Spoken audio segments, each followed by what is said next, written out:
Alrighty, hello, and welcome back to some very normal drawing. I hope everyone's had a good day so far. Hope everyone's had a good last few days as well. Sorry about the sudden cancellation partway through that last stream. Yeah, I can talk about that later if necessary, but I'll leave it alone otherwise. No, we're back at it again. Good lord, the weather is so fucking frustrating at the moment though, I have to say. Quite a random, just tangential bitch there, but like, it's very hot and it's raining and it's really just annoying and I'm very done with it. Anyway.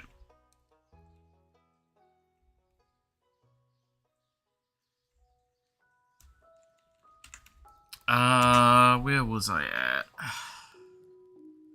Okay. We were doing shadow work. Probably need to do a new layer for the next bit. What is that one? That's that one.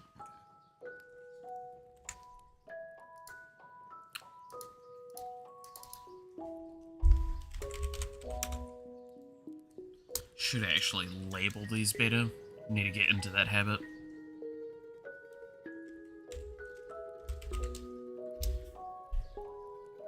I think this is the lines, yeah.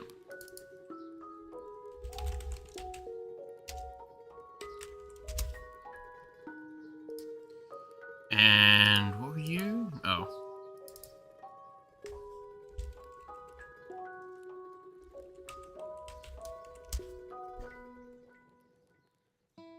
And I think, let's see.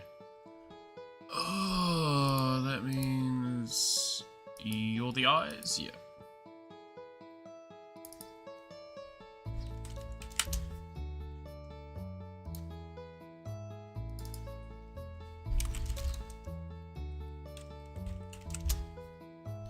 Alright. Where the hell am I? Let's do...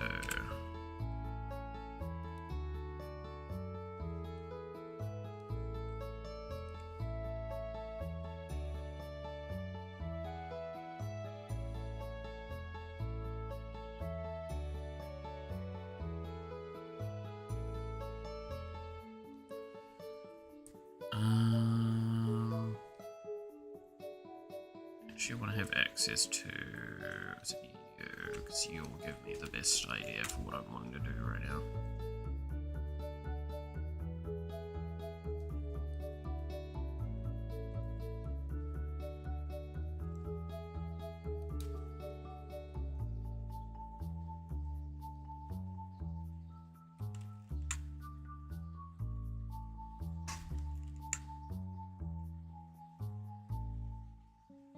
But yeah, I thought we'd come back with doing some art as the priority, or like as the thing to come back to, because I'm still not feeling great, I'll be honest.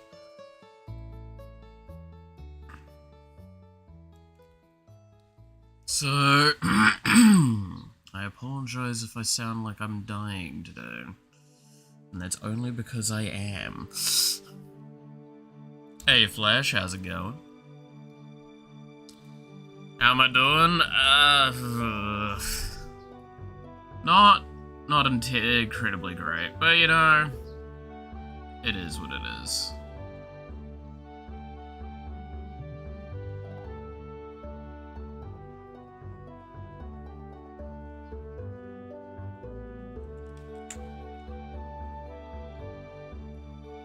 Kinda used to it at this point, right? Oh.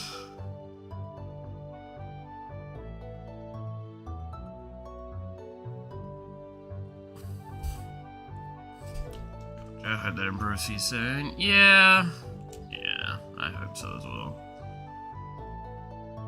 To be fair, I want to go out later today, and I probably shouldn't, but I really want to go out because this might not make sense to some of y'all, and that's fine.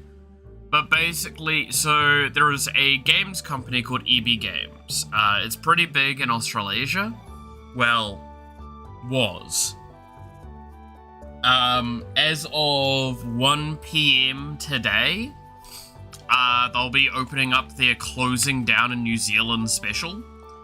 And I'm going in because the store here, so all the stores across the country are doing this. But obviously there's a store here, so I physically want to go in, because this is the only way to cash in on it. They're doing a special that is at minimum 50% off everything in the store. If not more. Anything that's considered a retro game, which I believe basically is just one console back, by their standards, is $3 at minimum. No more than that. So, yeah, I kind of want to go in. And I think it's understandable why.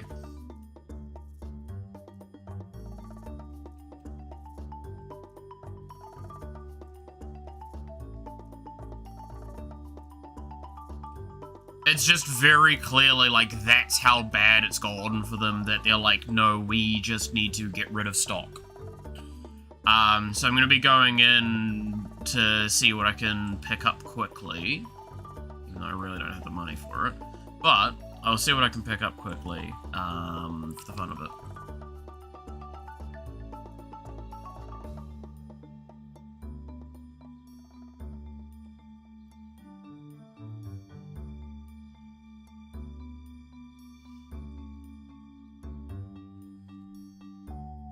So that'll be interesting.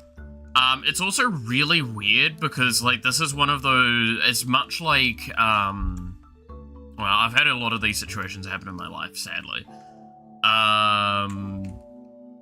Just because, like, I've been around for that long. But, like, this is as much a video easy scenario for me, but this one's weird because, like, the store in particular, that I will be going to is a remodeled version of a store that I use, the same store I visited a lot when I was working, and it was one of my only, like, getaways. So it's really, really strange to me, because I'll basically be saying goodbye to one of the very few oases I had at the time,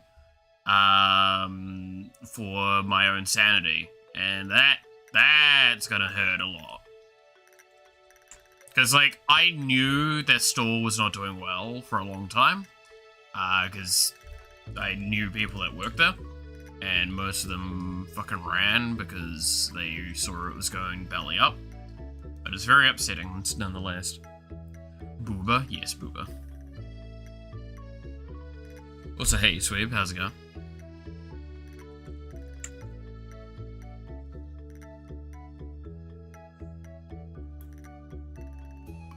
So yeah, no, it's kind of like, no matter what, I want to try and pick up at least one thing while I'm there, just as a memento. Because, like, I had actually quite a, because they had, like, a company membership thing where you're, like, you sign up and you get discounts and all that sort of stuff. And, like, I ended up getting quite high in those levels because I would buy a lot of stuff at the time. This was back when, like, to give a better timing on, like, when I really went there a lot, Fire Emblem Fates was coming out, and I was convinced to buy the limited edition Fire Emblem Fates 3DS XL there. And that was, like, probably outside of buying, I think it was a PS4, was one of my main big purchases while I was there. Like, I also went back to Switch, to get my Switch there and stuff like that, because the person that, ironically enough, I've met up with again, gave me really good deals. And should always, like, keep stuff aside for me, which is awesome.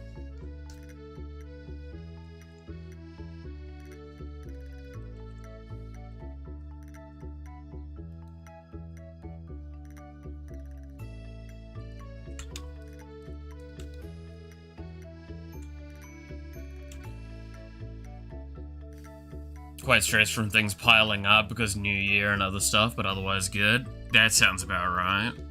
Oh, I hope it gets on the better side for you. I know that stuff can get quite laborsome.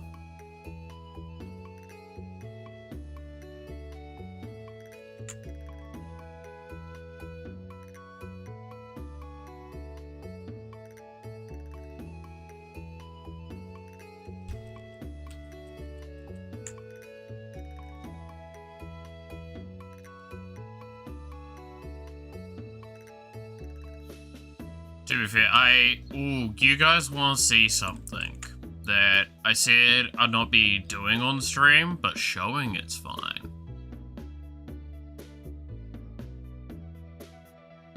So while I've been quite ill at the moment, I have spent a lot of my time doing game dev stuff still. And other work, but game dev. So I have progressed quite a bit with the game at the moment. There we go. Cool. So I've progressed a lot with the game. And I have too much to show at this point is the main reason why I'm like, I kind of want to show a little bit of.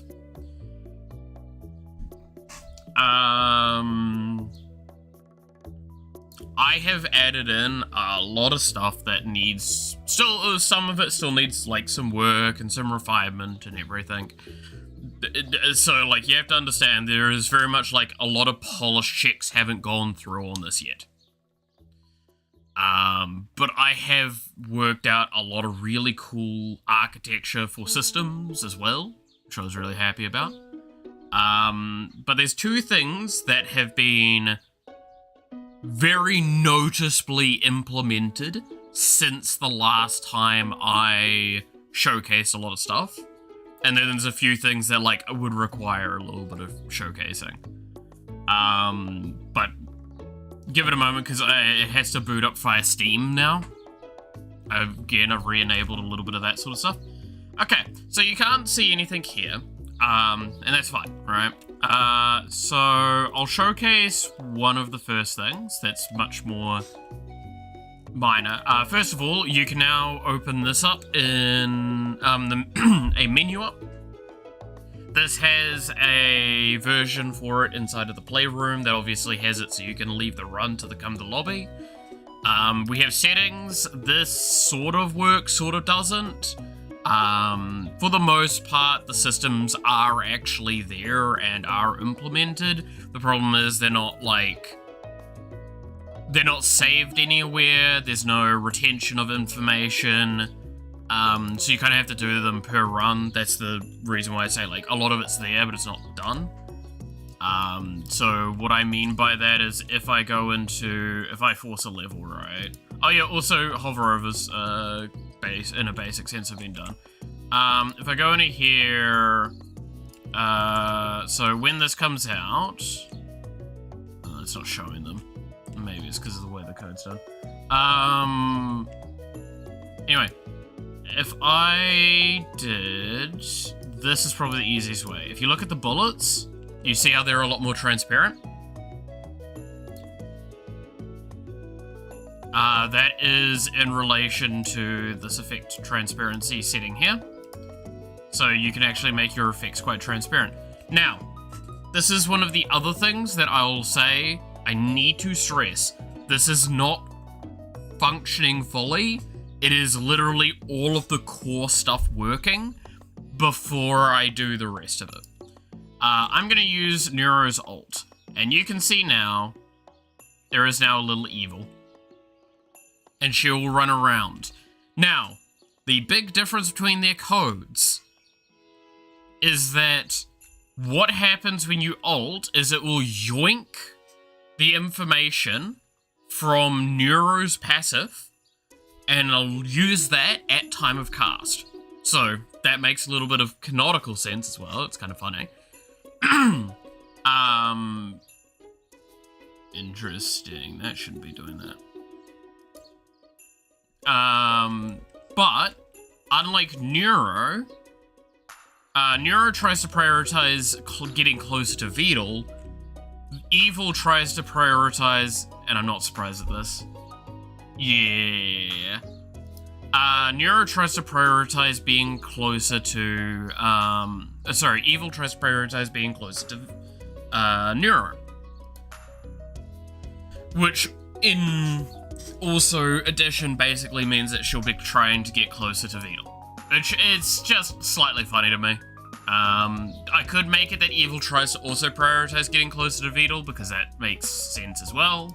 But I know what that crash was, if anyone's wondering, so again, that's why I say, like, very early proof of concept for the Evil ult is in the, for the work of it. Currently, I haven't got it doing anything other than just running around, and then eventually deleting itself, but not doing proper cleanup. So, that's one of the, probably the bigger things. Now, what I'm going to showcase is not going to be very obvious how long this took me and how much work had to go into this. However, please understand this took me like 5-7 hours to work on overall. So, with Junie, we have, Mothaholic. Now, you can see now it has 5 levels here. I'm going to just quickly return to the lobby and switch characters, because I need to showcase this. If we try and dig for it quickly,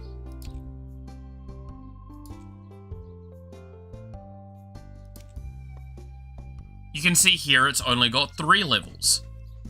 Yes, it actually does detect whether or not you're playing Juniper and offers you additional levels because of that.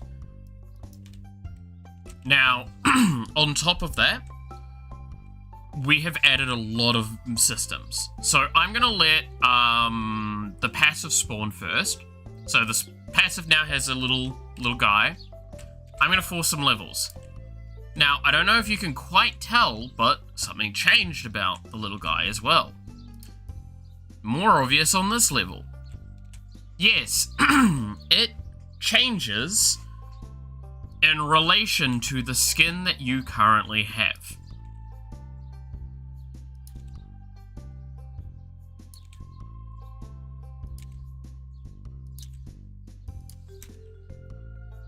So this is Racing Queen, and then, of course, there is one more level, so we have to showcase that.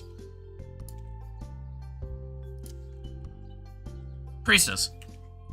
Now, what this does with the 2 additional levels currently is that it increases the percentage gain from levels by... I'm trying to remember. I think it's base is 1%, then it increases by 2%, then 3% for the last 2 levels. So those are unique only to Juniper, and there will be another level later. However, the other level required a system to be implemented. If anyone remembers what the final upgrade for Mothaholic was going to give you. The final upgrade was going to give you a permanent miniature version of the ult. So what needs to be done first? Well, you guessed it right. The ult needs to be done.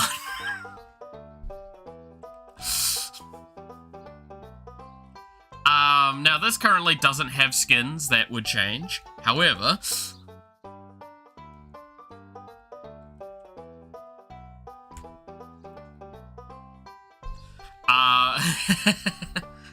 now,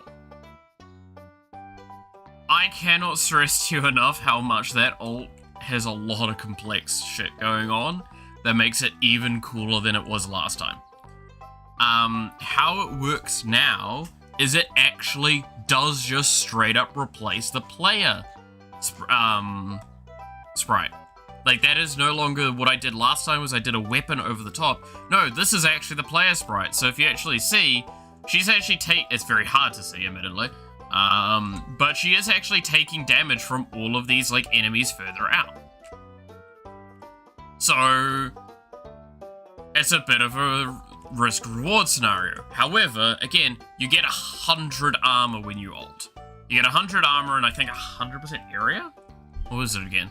139, yeah, 100% area. Also, yeah, these stats live update now, so, you know. Now, currently she doesn't actually have an idle sprite, so she just kind of walks in place when you're not moving. But I thought that that was a much more interesting way to take the sort of effects for it all. And as proof of concept of stuff, I do intend to have the ultimate also change sprite relative to the model that you're on. Now, a lot of other things have been tweaked up. One of the big things I talked about at one point is if you see here how there's 80 damage. If I switch here, 75 damage. If I switch here, 45 damage. I think you're quite high, right? Yeah, 65 and 50. So something I talked briefly about was I reworked how damage was going to be calculated for. Certain weapons scale off of their base damage and a little bit of your damage, and then some weapons just purely scale off of your damage. This means I can make certain weapons better for other characters than they would be normally. What I mean by this is Iron Mouse's base weapon has a lot of base damage in it, but not a lot of scaling. This means that her weapon is weaker on more powerful carry-esque, like high damage characters, but is stronger when you have lower damage. Now, don't get me wrong, it still has scaling, it still is good for that. But it means that, like, on Iron Mouse that has 50 damage versus Matara with 75, Matara will deal a little bit more damage, but not anywhere near as much of a damage differential as if I took Matara's weapon and put it on Iron Mouse. This helped put a diversity in characters in my eyes, really foundationally into them. These numbers are not final, by the way, but a big acknowledgement also to be made, for example, is Matara may actually have, like, only 75, so you'd argue not the highest amount, but reminder that her passive actually increases her health and damage. Now, again, it's very small amounts each time, but it's a lot overall. So this means that, like, her weapon does scale up a lot. It really did hit us. The changes are not final, by the way, yeah. But it means that her, without any external effort, will get probably the highest base damage in the game. And when you include her passive into the scenario. Juniper's damage was really high because it's DOT focused, so she actually needs to have high base damage. Which does mean her scaling is nuts, more than I probably intend to. So again, it's kind of why I like say a lot of things need to change. But to give an idea what I was talking about with the Juniper stuff, because I do want to show this is really funny. So this is Evil's coding here, by the way, in case you were wondering. Like this is still just Evil's code. There we go. Juniper. So Mothaholic. So we've got here, so this checks if it's Juniper, and if it hasn't leveled up at all. And then it will push to the level up array, 2 new values, and give +2 levels. Then we go through here, and welcome to one of the parts that caused the most grief. I have to double check whether or not she is currently altered, because I need to tell whether I change the sprite or if I change the sprite inside of the held sprite. And then I also have to go find the skill for puntable and input this information. And then when you go like, okay, well that's not like that bad, I have to do that uniquely for each time I do this code.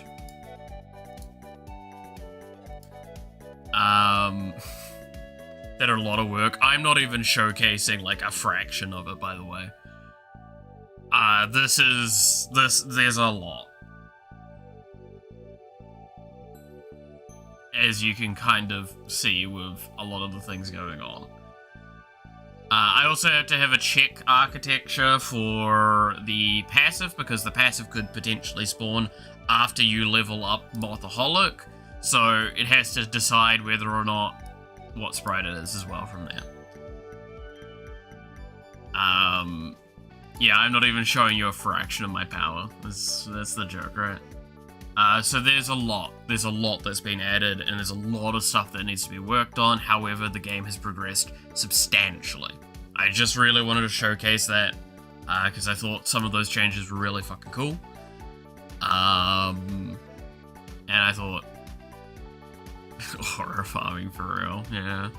And I thought it would be kind of cool to showcase it again. And just, I think what we're going to probably be seeing for at least this month is this kind of scenario happening, where it's like every week or two, I show off like what has happened with the game. Up until then. Because, again, I don't want to work on the game on stream. Because I've just not felt very happy with those streams for a while. I think the creative streams have taken that spot and just done it better. For quite some time now. Just being, like, objectively more fun and interesting and engaging, and I feel less frustrated when I'm, like, not productive. You're more productive with coding off stream. To kind of really cement it, I can get more work done in a single day off stream than I would in about 2 months on stream. That's not a joke, by the way. Like, that's me being absolutely serious.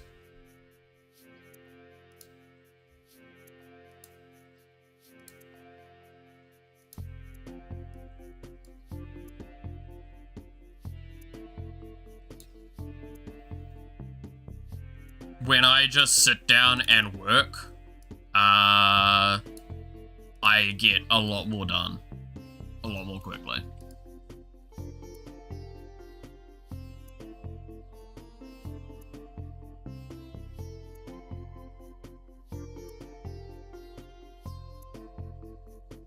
Full tune off music going. Everything. The problem is that I am very ill at the moment, so I'm like, I'm still not resting anywhere near as much as I probably should be. Realistically. After all, coding requires a lot of concentration. Just reading a message every few minutes can easily slow down of out. Yeah. Well, it's like, the argument I would make, right?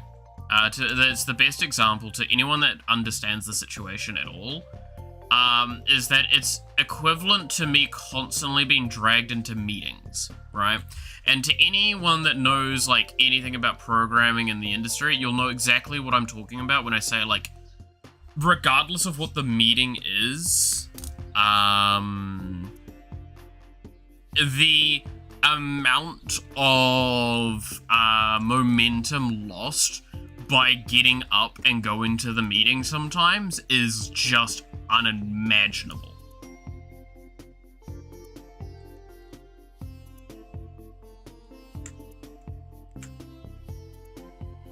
Sorry a sec, is it the flu? It's, how do I best describe what's going on with me without giving too much away and making people too scared? I'm dealing with a bit of a rebound effect at the moment. My body is currently, I did something to it that wasn't great. And then I had a massive dip on at the very because at the time when I had to cancel stream, like when I stopped stream, and then my body hadn't recovered and it caught a cold, which a cold is really bad for me. Which is why you can probably hear my voice is a little bit what's the word for it? More gravelly, I guess, is what you could phrase it as, than it normally would be, and that is why.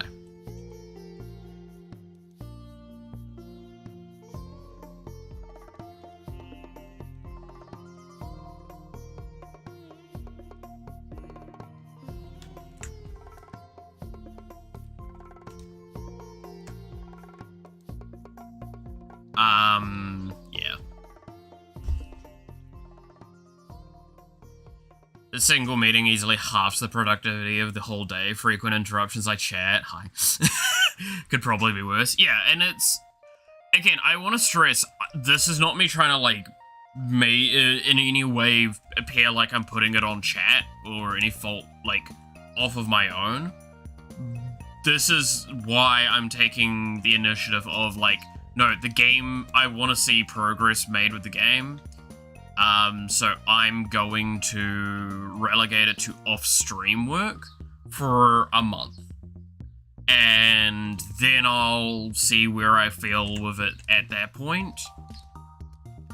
Whether I change my tune, if I decide, no, we should probably showcase some of this. It's very dependent on where I get with stuff, obviously.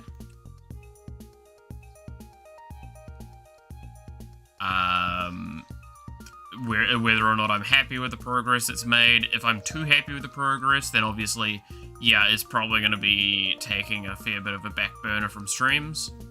But I do feel like it is part of, what I enjoy with the streaming, so it's I don't want it to be long-term gone. I just want it... Again, I felt so frustrated in recent time with the little amount of progress that it felt like the game was having, that I was just no, I need something to change.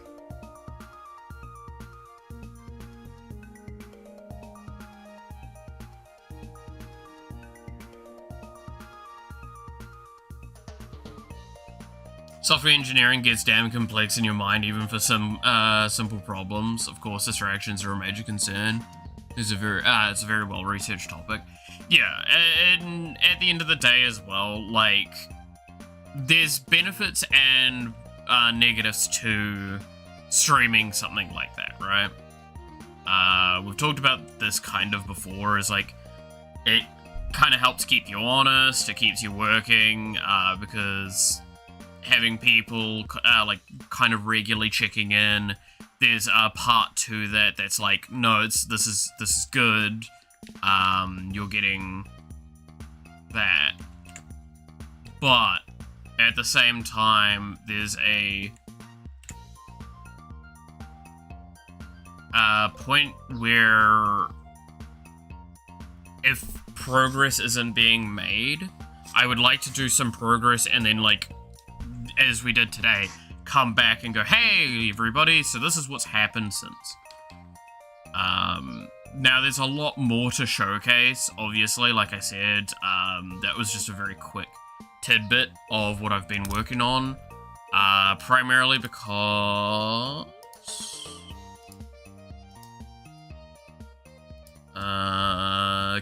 where on the list can I show again?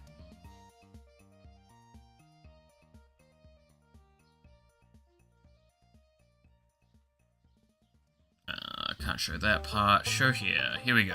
Cool. Even at this stage in time, I haven't finished section 1. And I can probably unhighlight a little bit of this. I might just do this one.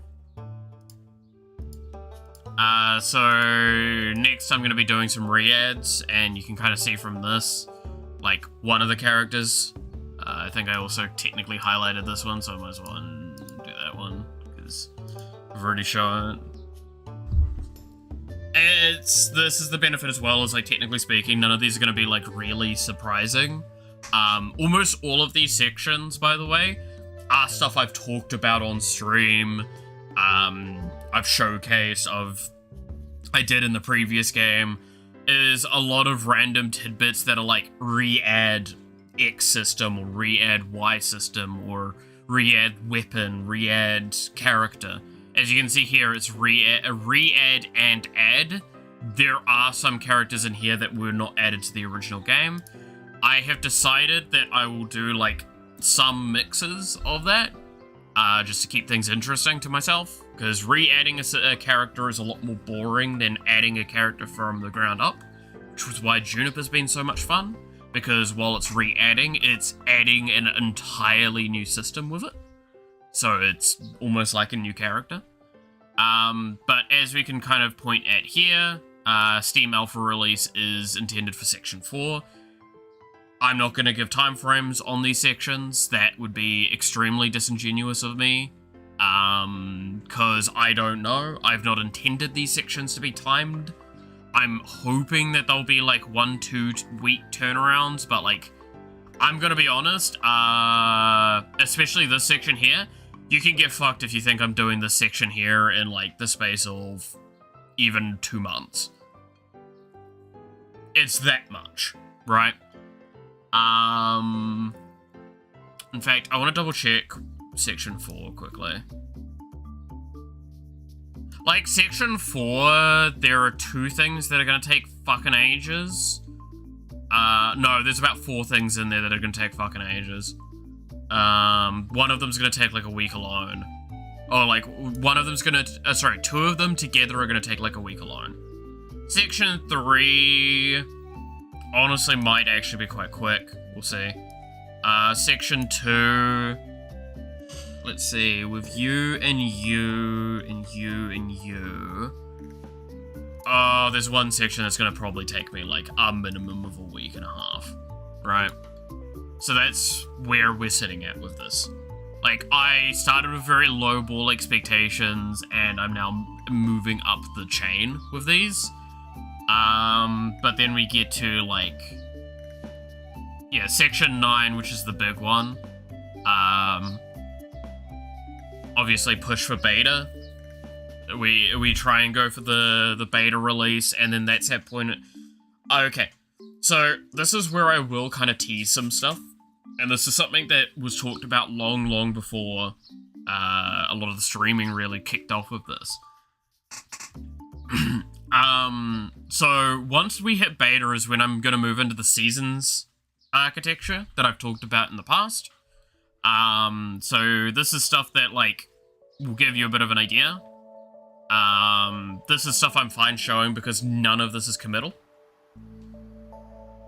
Seasons concept, basically it's when new mechanics, characters, maps, bosses, and yada yada yada get pulled together as a thing, and then I'll release them as a group. And then after a portion of time, you see here is the final season, will basically, be me going like, this is where I think I could call this a completed game, and I'd be quite happy to stop here, but I wouldn't. Right? As anything beyond that point feels like I'm just adding. Right? And I don't know when I'm going to hit that. But this should give you a bit of an idea of some of the seasons.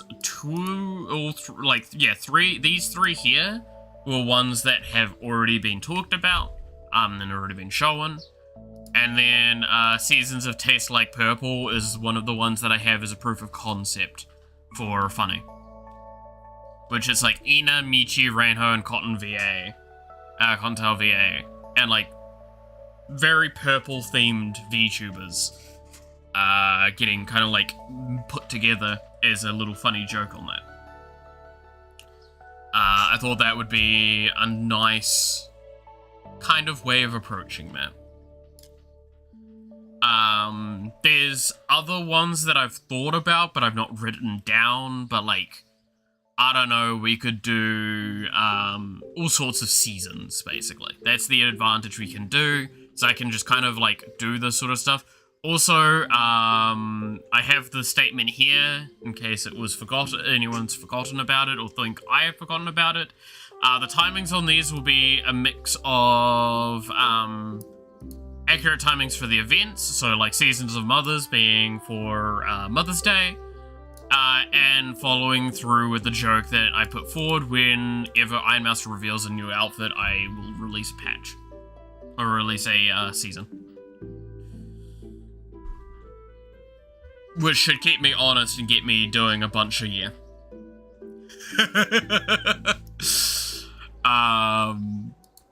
This was, by the way, this joke was made years ago, back when she only was like revealing maybe 4 outfits a year, maybe 5, but not like that many. Now she's like releasing 10 and I'm like, fuck, I'm gonna have to do a lot of prep. It's why I've said here, it's like, it's a lot of pooling things up. I will work on a bunch at once and like work on different seasons, different mechanics, different all that sort of stuff, and like push each one together into a batch so I can toggle them off and on much easier. I'm gonna regret that one. I'm very confident I'm gonna regret that one. But it just leads to a really funny thing that, like, every time Ironmouse releases an outfit, people will come up to me and go, like, so, when's the game update? And I'm like, yeah, I know.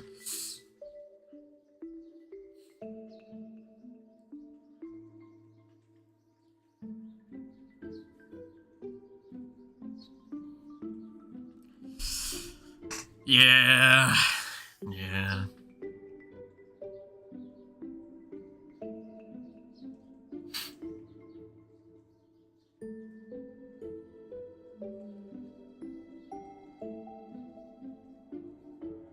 So I'm gonna come to regret that one. I'm pretty confident in it. But it's funny, and I'm down for funny. Anyway.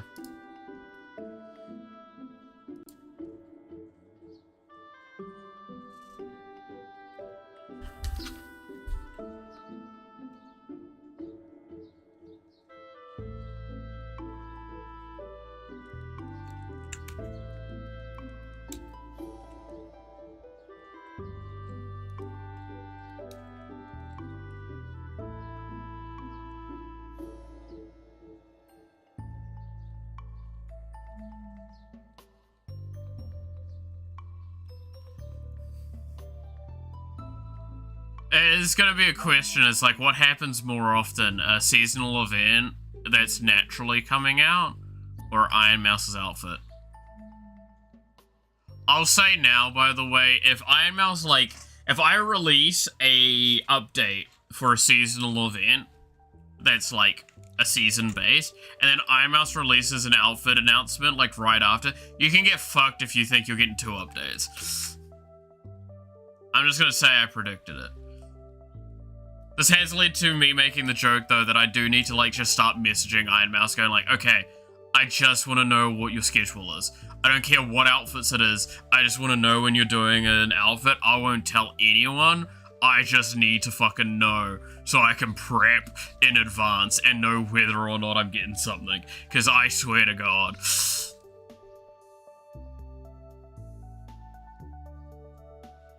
I'ma lose my fucking shit if I, like, announce an update and then I just get immediately hit with, like, 2 days later, by the way, Ironmouse has released another skin, and I'm like, I'm gonna cry. It will be funny, though. It would be really funny.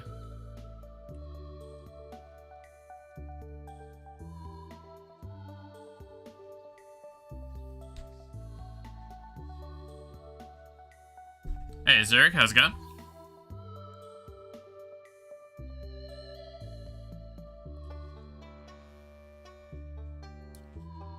Sliding into Mousie's DMs like that, that would be a really funny way to do it.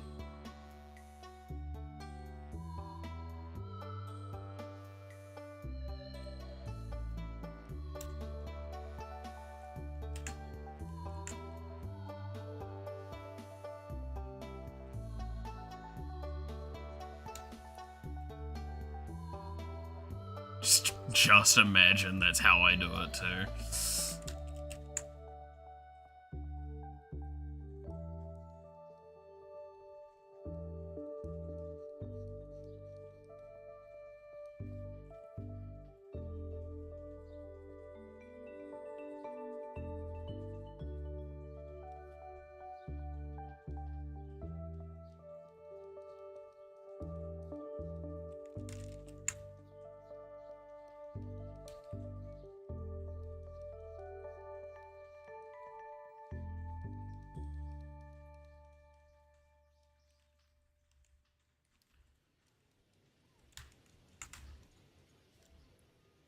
Alright. What do we need?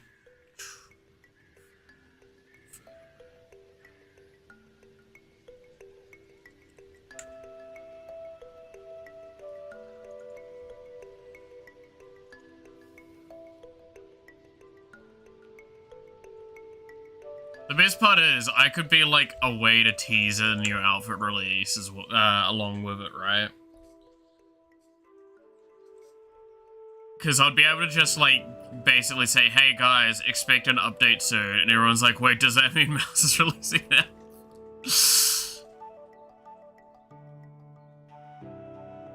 Oh, that'd be funny.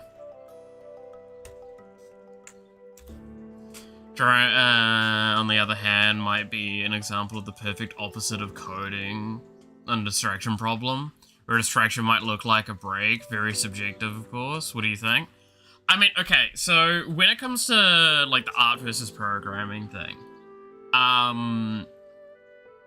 so one of the issues I had personally with doing programming on stream was obviously the break in concentration and stuff like that, which I'm not against. I am all for doing that. That is very much like a good thing to do. However, the regularity of them was the problem. So it does make a little bit more disjointed, but it means that I focus more on the talking side of things than I do potentially the actual design.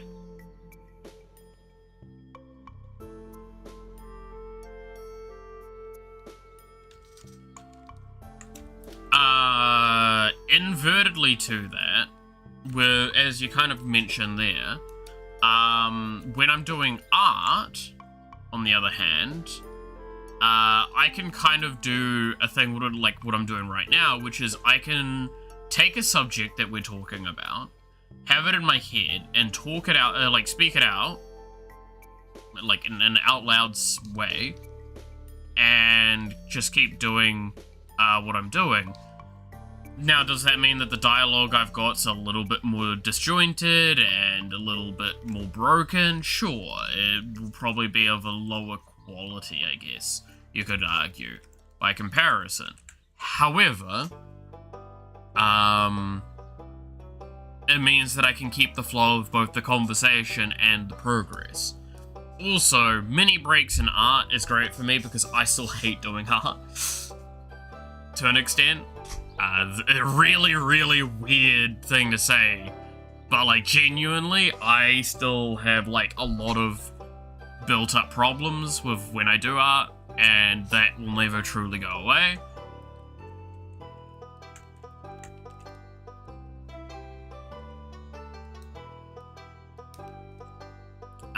So having mini breaks is a-okay by me.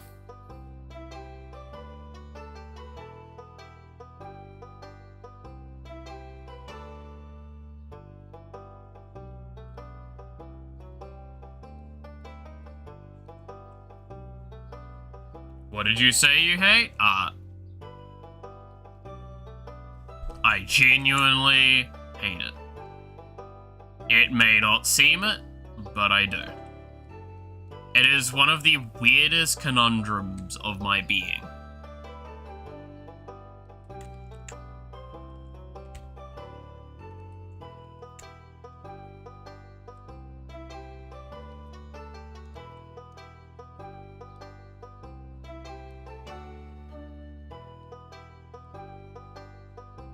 I talked about before, I used to do a lot of art when I was younger, and because of a variety of situations, I came to dislike it a lot.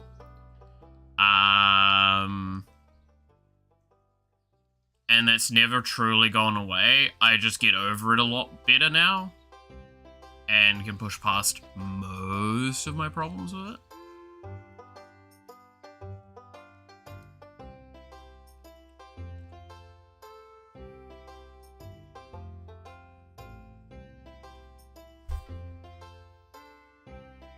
But it's a little funny tidbit.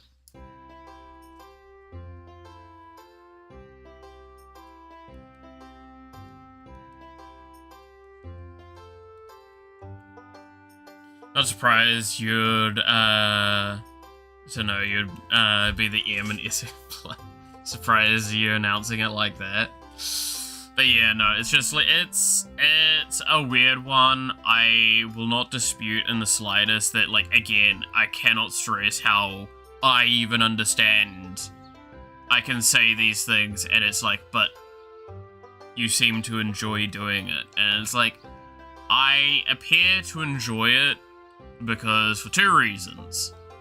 One, if I didn't enjoy it on stream, it would look the streams would be really awful.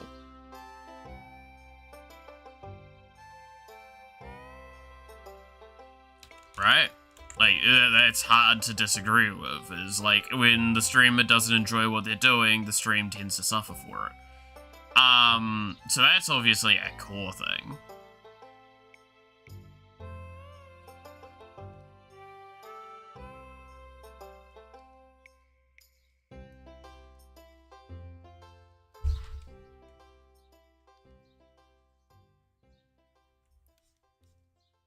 Oh my god, wait, what?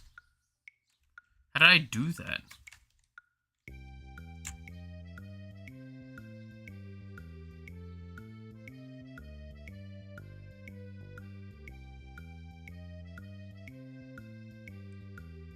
That looks like it's realigned. Cool.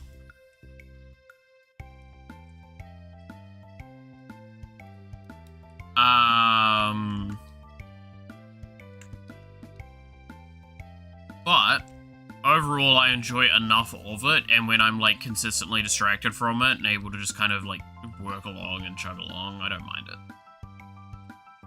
Also, it's fun to see people's responses and reactions to some of the art. Kind of why I like doing the more lewd art at the moment again. It's part of my rationale. Also, I was just getting the itch for it, but you know.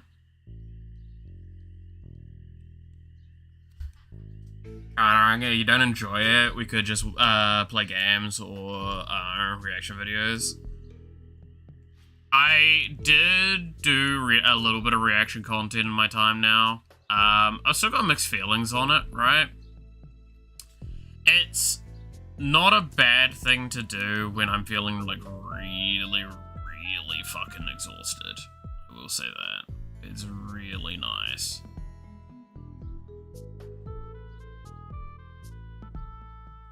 But nah. No, I don't, again, like, it's... Think of it like this, is I don't dislike it enough that I actively am hurting myself by doing it. It's just an acknowledgement needs to be made of this is something that I enjoy more because other people enjoy the process and the product. If I was doing this purely for myself, I would be a lot less willing to keep doing it.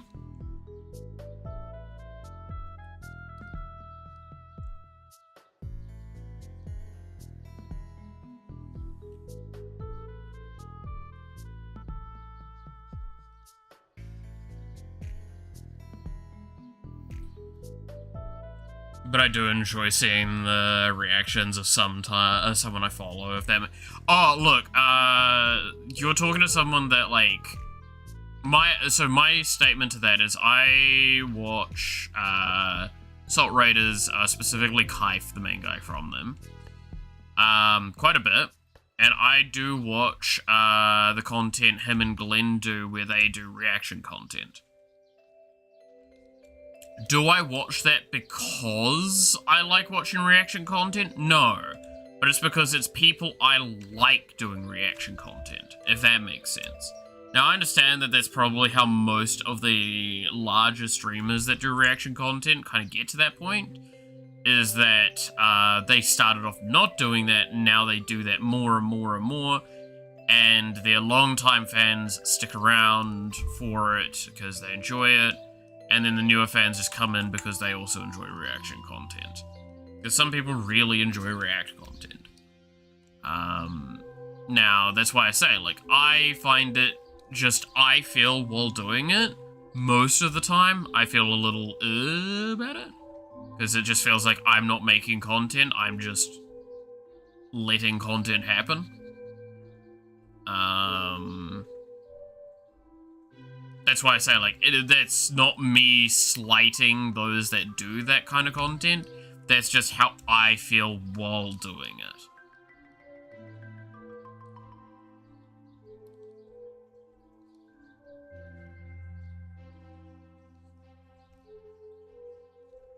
You're a reverse reaction streamer. From time to time you show us some shit and enjoy our reaction. That sounds actually a little bit more my speed. I like that.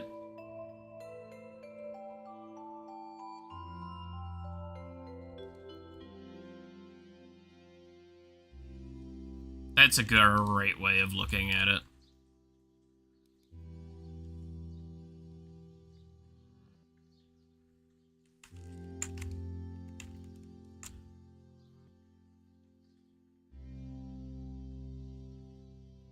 I mean, it's also why, like, okay, this is one where this is something I don't get, right? And please understand, this is not me saying anything against anyone, but it's just something my brain doesn't comprehend, right? This is fully an acknowledgement of I'm clearly at fault for not understanding this. But something that amazes me is how often, like, a lot of VTubers can just kind of do podcasts as their streams now. Like, Iron Mouse does it a lot. Like, it's not even, we're not even playing a game, it's just her sitting in her room, or in her main room environment, talking. And I'm like, I've got nothing personally against it. I'll definitely watch clips, especially from those times, but I tend not to watch those sorts of streams too much myself. Because I feel like when it's like that, I want to be more engaged. But if I'm putting something on, like a streamer, I'm gonna be honest, most of the time it's a second monitor content for me. And I mean that with, like, that's a respect thing for me. It's like, you're interesting and engaging enough for me to be able to, like, do my work, but also, let me process the important things that I need to.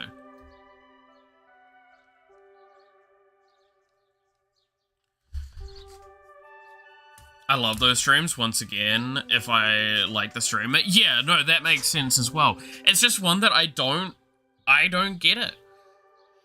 My head doesn't understand it in its way. I don't do those. I try to do like one or two of them, but I just kind of got like, I just didn't feel right doing them. Even though, arguably speaking, the art and the dev streams do end up like that, right? That's kind of actually part of the charm of them, is that they're, in a sense, they are those streams. But they've got something else going on amongst them. Right?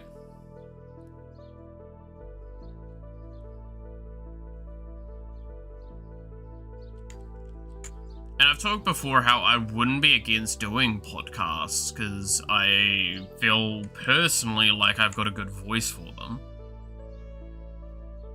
It's just one of those things that I've never really thought about it beyond that, and I can't understand, I guess, part of it.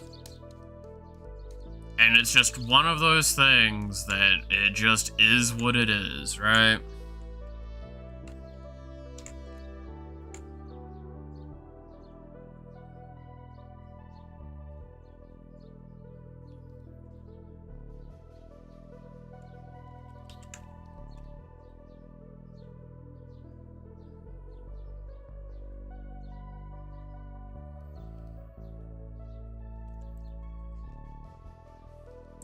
I like to see the takes of who I follow on different topics. If I agree with them, if I disagree, or if they have a unique take, for example. I mean, yeah, and that's why I say, like, I agree with that. That's why I like watching clips of a lot of VTubers, especially. Like, clip channels are definitely how I keep up with VTubers as much as I do. I fully acknowledge that. And call me out on that as much as you want. I know there are people out there, now I disagree with these people, but hey, each their own, that say, like, you're not a real VTuber fan unless you're watching them actively, or all that. If you're just watching, like, third-party clips, you're not really there, and I'm like, okay, I get it. It's a valid criticism, but also, I'm gonna be honest, some of my favorite VTubers aren't streaming at times that allow me to watch them. Either they're streaming at late at night for me, like during the night when I'm asleep, or they're streaming when I'm streaming, and it's like, that just doesn't work.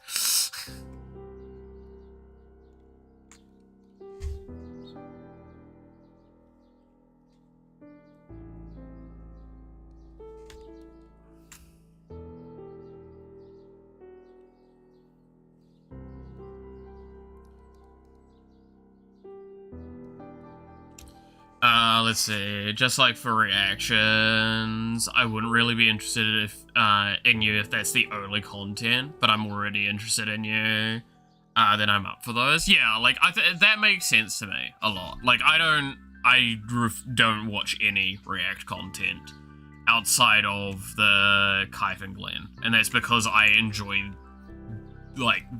really enjoy Kaif, and Glenn's funny as well.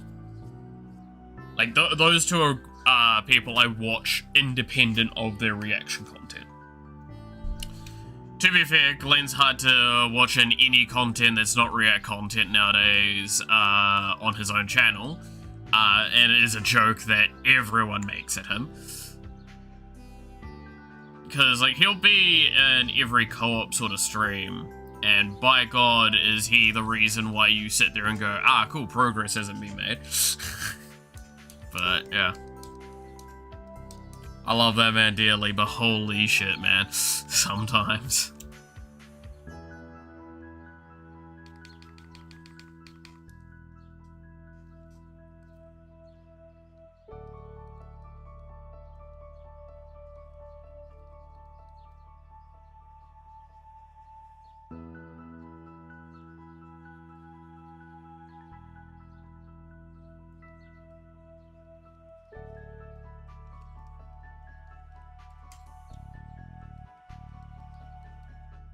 There's always that one person in the group that you're like, how do you breathe?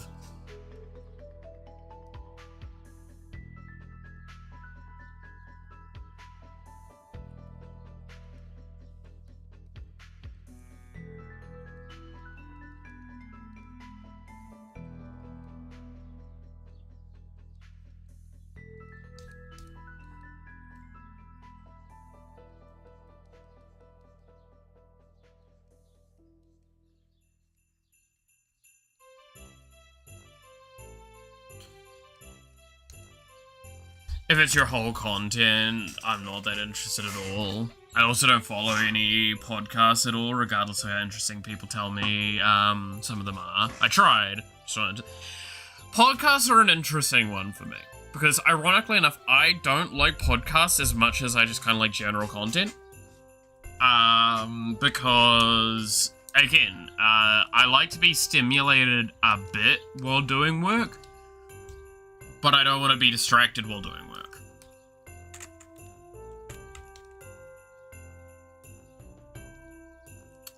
It really didn't come out anywhere near as well as I thought it would.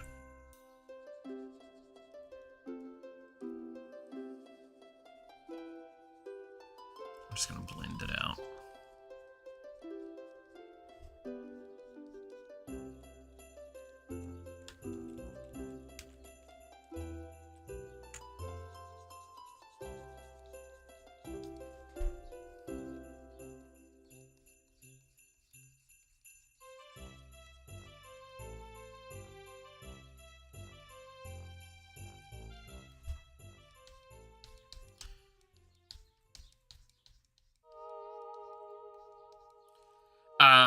But yeah, no, it's podcasts become quite hard for me to like. Most of the podcasts I've listened to in recent time, I dedicate more time to because I have to like. I can only compartmentalize so much, right? I've got too much going on in my head at a given time, especially when I'm working on a project. To try and always follow everything that's going on, which is why I like VOD streams to an extent and stuff like that, is because it means that I can just go, cool, I don't have to pay attention, oh, something happened, I can much easier pull it back.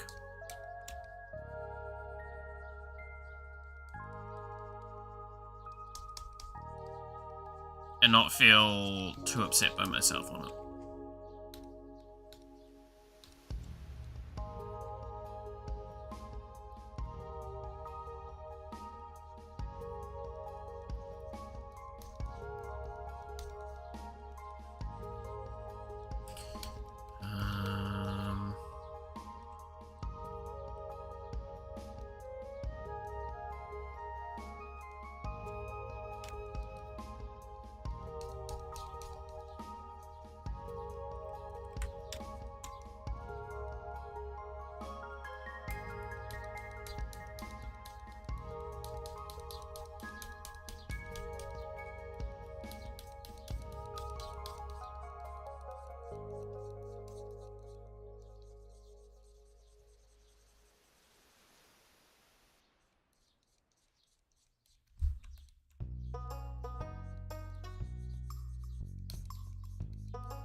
Really improving. Your line art looks great, and you're making some clear progress with shading too. Yeah, there's a lot of things that, like, don't get me wrong, I'll always be very hypercritical about myself. I can see progress though. Like, I'm not blind to my own progress, I'm just...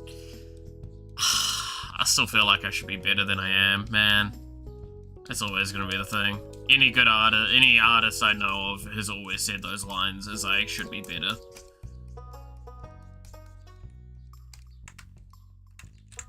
That look better? No, not really. Still needs a lot more work.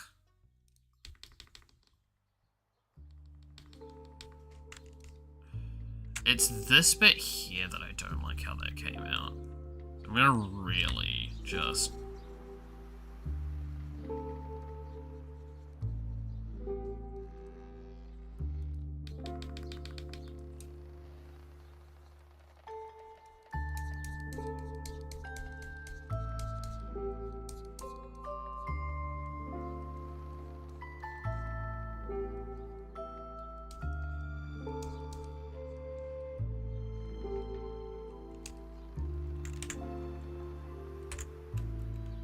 See, now that looks a lot better like that.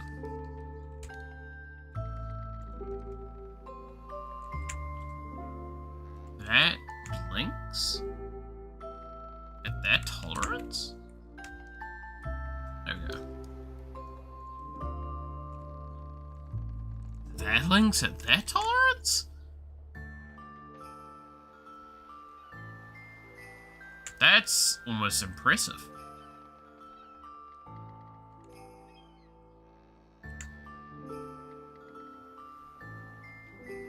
There we go.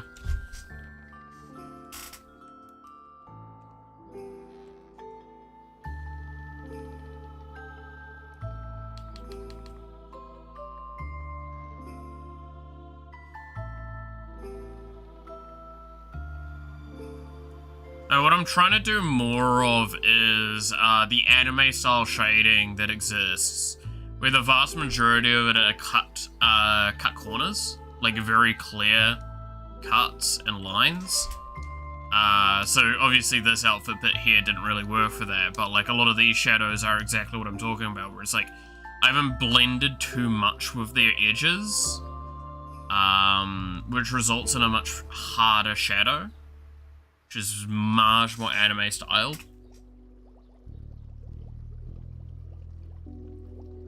thought I would try and attempt that with this and see where it ended up. It's somewhat worked.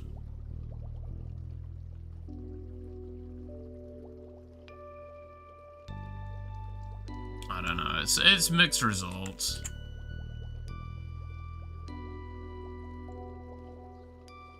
Because like this spot here, this definitely needs to be probably blended. Just to keep it interesting.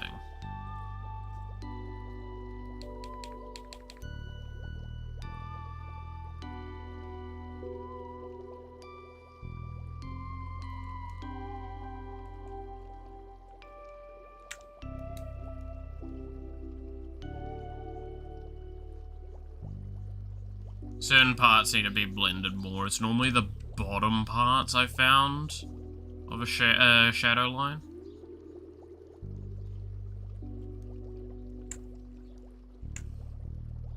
Don't want to blend too hard sometimes though.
Don't quite like how that's worked out.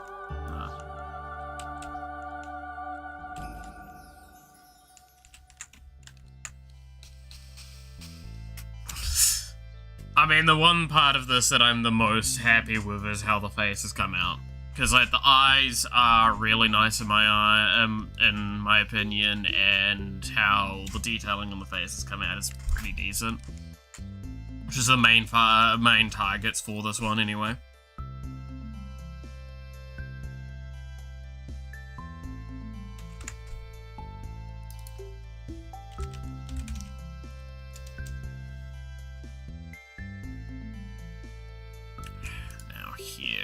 Here is the pain.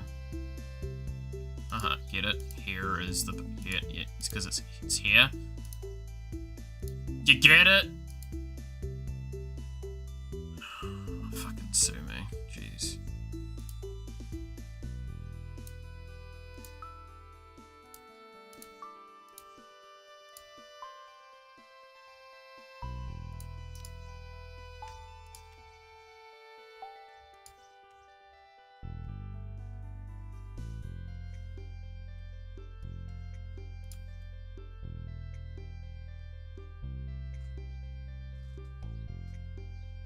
Don't worry, I hate myself more than you guys could ever hate me for that joke. I just want that known. Alright, how do I want to do this?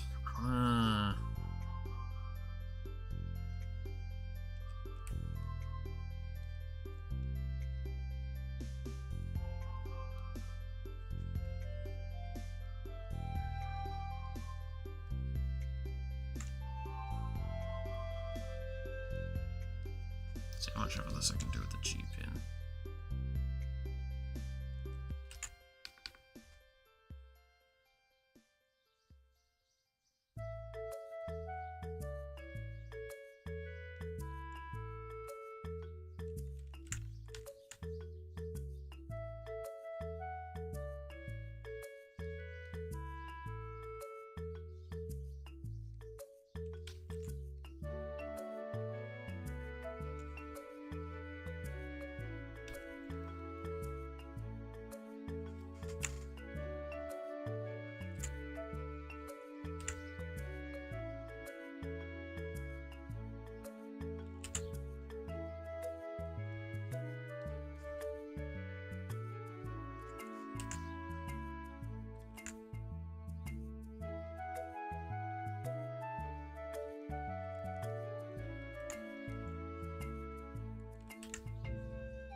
Oh. Alright. Oh god, so much shit has happened as well since I've last streamed. Fucking Games Workshop said that they won't use AI in relation to their products for Warhammer and stuff like that, which I find absolutely hysterical because they're like, of all of the games out there and stuff, literally some of their canon is exactly like, oh, AI, we don't like that. No. AI bad.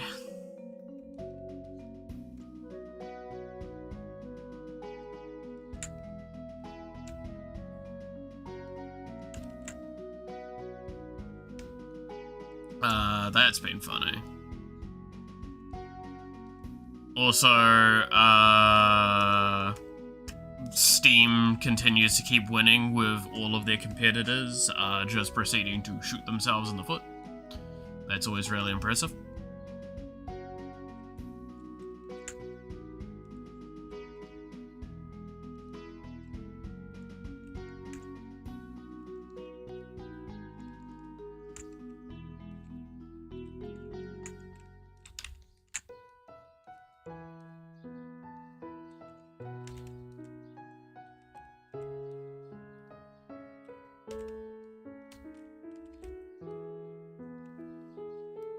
Like, I'm honestly just, it's impressive.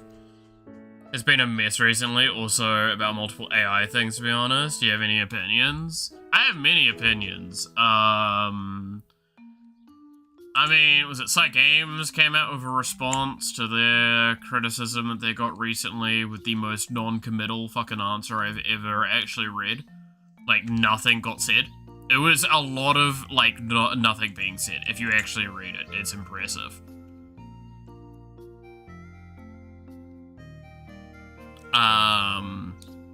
Like, I give them credit for that. It's probably not something I should be giving them credit for, but you know.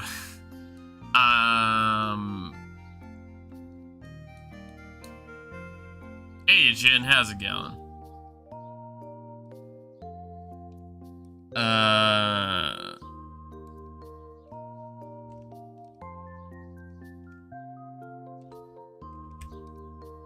Then... what else has there been? There's been obviously the complications of Brock and how a lot of that stuff's been quite interesting. Larian CEO has a good take, I think. Oh, look, I stand by. The moment Larian Studios said, that they were, like, potentially using AI for stuff, I supported them because I understood what they fucking said. Unlike every fear-mongering, news outlet that wanted to make it like Larian Studios is hyper-pro AI, they want to get rid of humans and stuff like that. So, no, they said the exact opposite of that. That pissed me off, because that's just, again, we're now at the stage where people can't have, like, actual conversations about this shit. Because online's already a hard place to have conversations, because, for nuanced discussion, which a lot of this is, by the way. That's why I just dislike. I think people just looked at Larian as the good old days of making things. Well, so, okay. The issue came forward when Larian Studios said, we're going to use AI in our game development. Now, tell me what the problem is in that statement. I'm curious. Because I know what I would consider as the problem in that statement.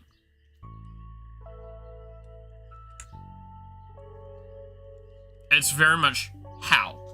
How is it going to be used? Right? That's the first thing you ask. They answered that by saying it was going to be used for, like, initial concepting, which is exactly what I think it should be used for. Because that's equivalent to basically saying we're just going to Google this stuff. It's alongside it to gain ideas, generate sort of things. I think the summary of the interview did them a disservice, not due to malicious intent. Oh no, it was malicious. It was pushing an agenda. That is the problem.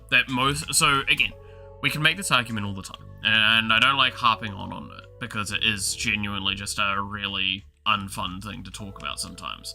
But welcome to media, where they're trying to push an agenda of some kind at every given moment. This was a clear example of that.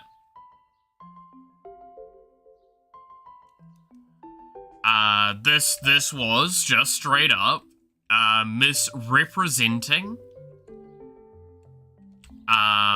what was said in a way that spins an agenda that's beneficial and is click-worthy.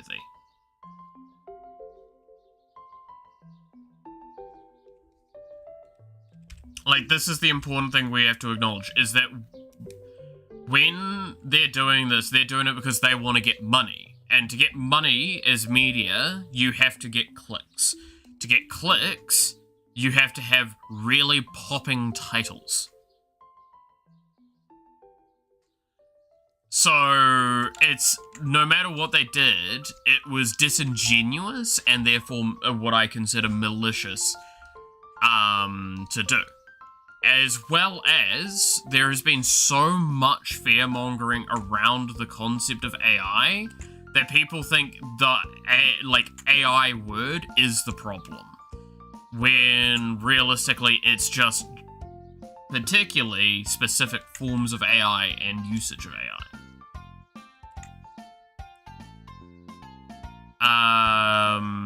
I have personally no problems truly with AI when used ethically.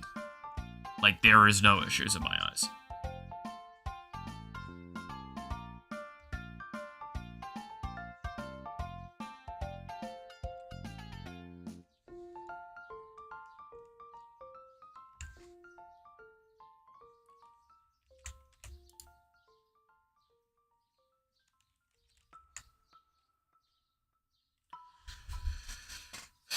I'm using AI right now to make a workshop learning materials for me to teach. Yeah, it shit happens. It's, like, I've already talked a little bit recently as well about how I even, did some research into the usage of AI in education.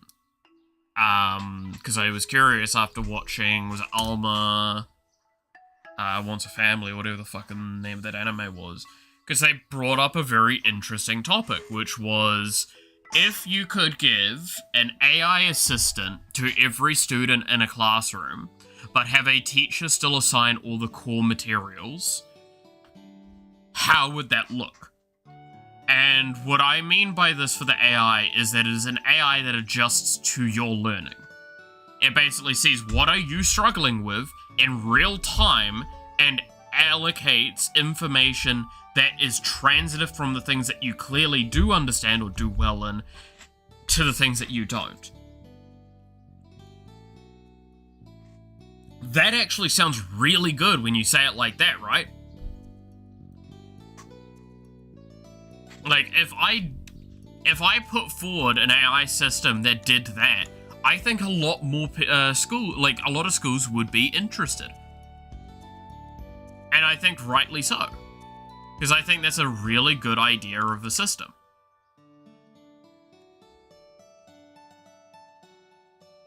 But people too fucking busy trying to, doomsay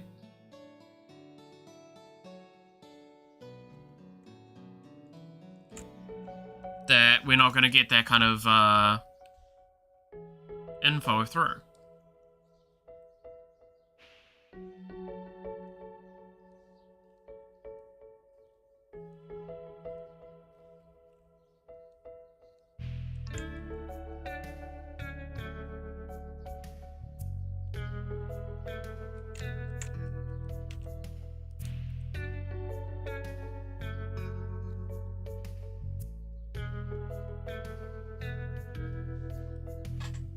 Saying everyone wants the AI grant money. Oh, there's also that as well. I'm not going to disagree with that.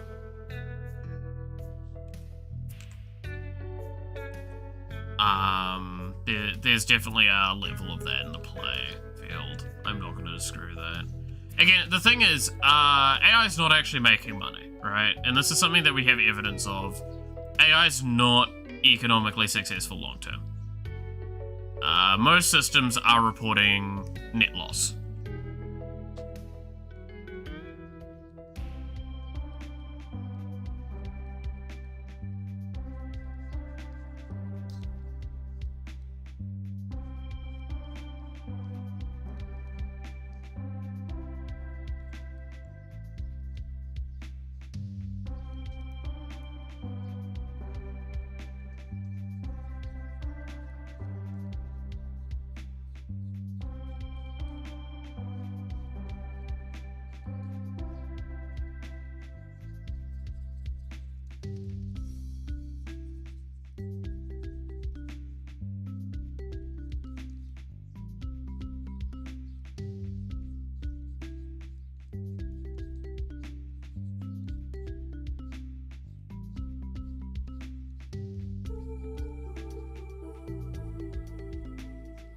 So, it's just wait it out if you're really think it's a problem.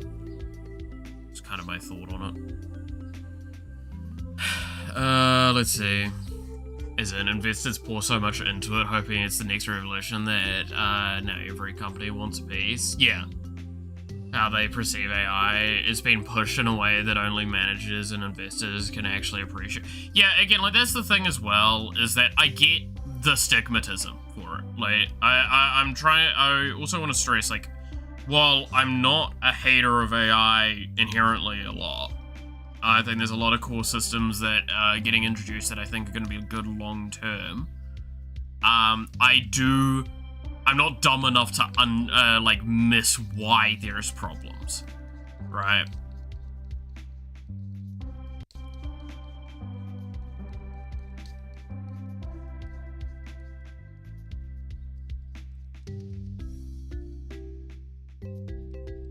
In fact, I try and make an active effort to always try and paint in the correct light.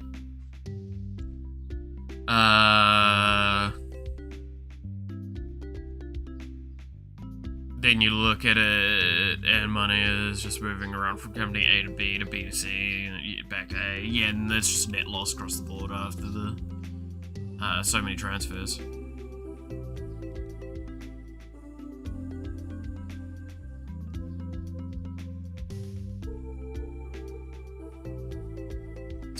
Really dumb.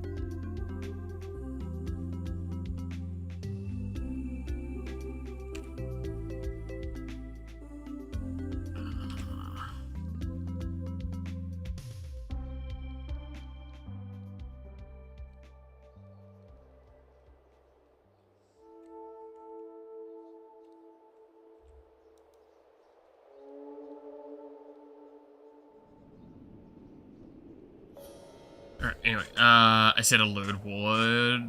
Now auto mode wants to bonk you. Nice.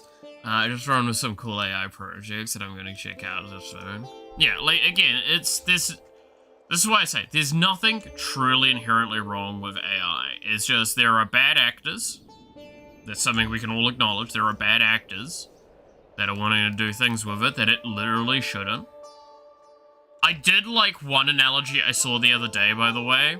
That is actually how I'm gonna kind of like respond to a lot of AI, pro AI stuff in the future in my eyes, is a lot of the time we see a lot of like AI artists, quotation marks, putting forward like they are artists too. And I saw someone explain, and I love this explanation, is that there is no difference in a sense between an AI artist and a customer ordering a burger at McDonald's.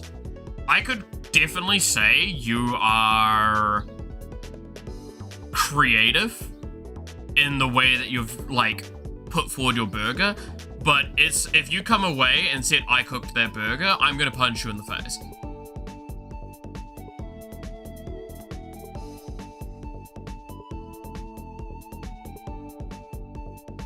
If you came away from McDonald's and told me you made that burger, dude, you ordered the burger. You put in the fucking order. I'm not disputing that. But at the end of the day, you didn't fucking make it. Some poor sap out the back did.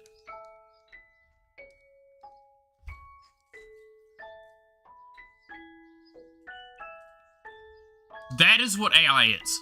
AI is ordering a meal at McDonald's.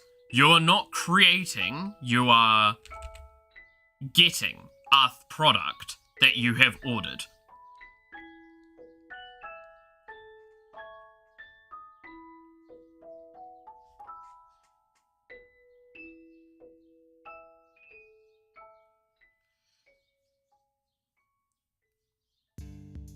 Yeah, no, exactly. And that's the other part about it that I love with that analogy, is how often we see, like, some of these AI artists, go, oh, that's my, my thing. That's my prompt. How dare you steal my prompt? It's like, dude, I stole your order. Fuck you. It sounded good. I tried it.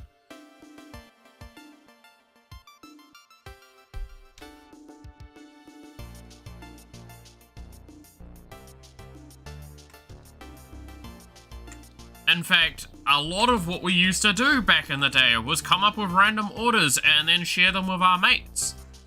And go like, yo bro, have you heard about the really dumb burger that we made the other day? It's like, no. It's like, cool, here's the fucking thing for it.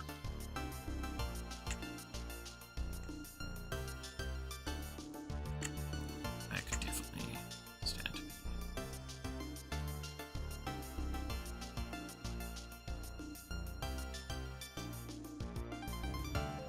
Oh, I'm gonna do this on a different layer.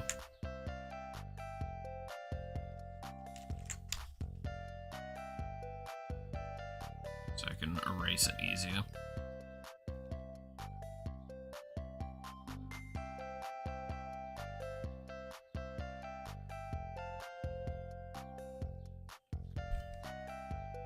Burger, hamburger, burger, yeah, exactly. So yeah, no, that is how I'm going to see AI from now on, is that explanation, because I think that explanation was fucking phenomenal.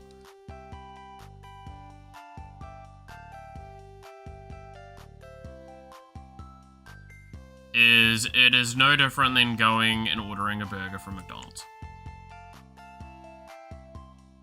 That's why I say, like, I'm not telling you can't be creative with an order.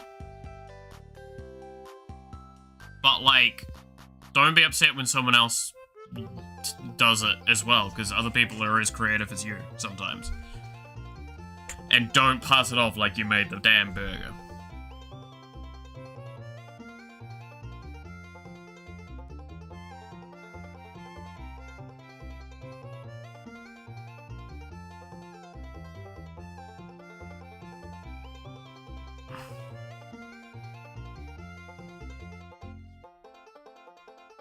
But I'm special! Yeah, exactly. You fucking really are.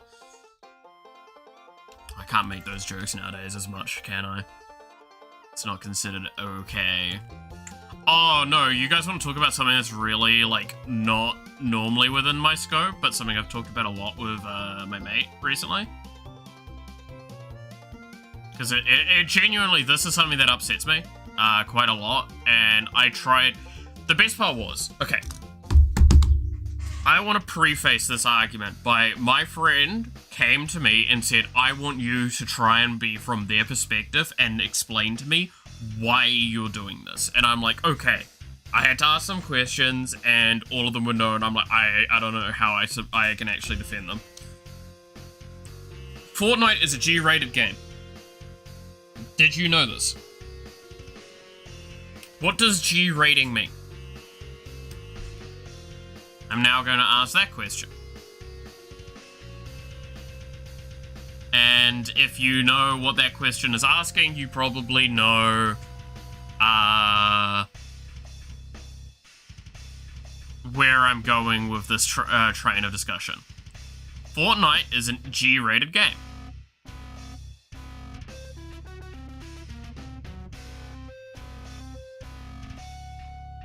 This means children of any age can play the game. No, it is a G-rated game. Alright?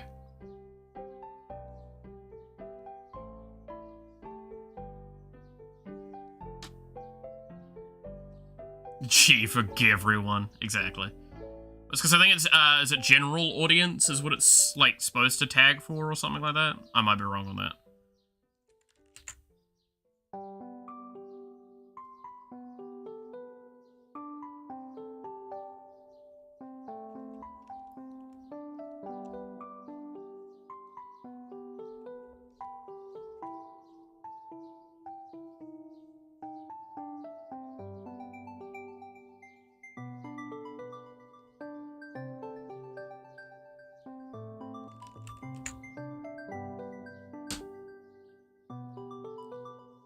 So tell me something. What's the most recent expansion that they've done?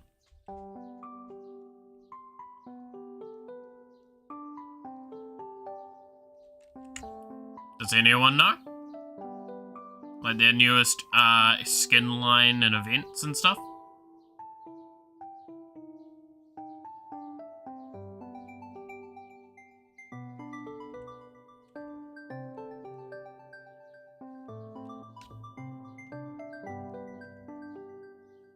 Newest article? Cool. Do you guys know of a little series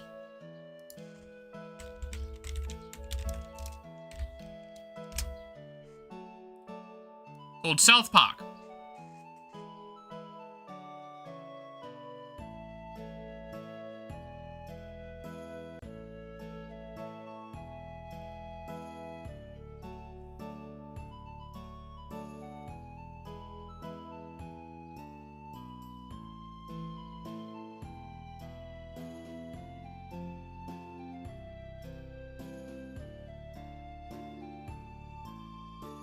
This is not a joke, by the way. Do you mean E-rating? If that's what it is in your country, sure.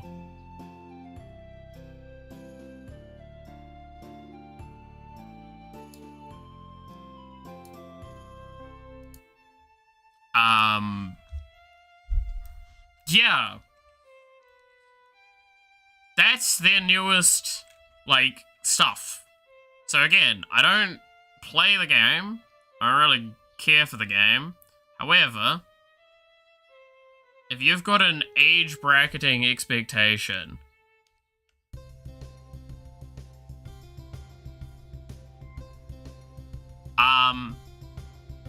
the characters are in the game and they have dialogue.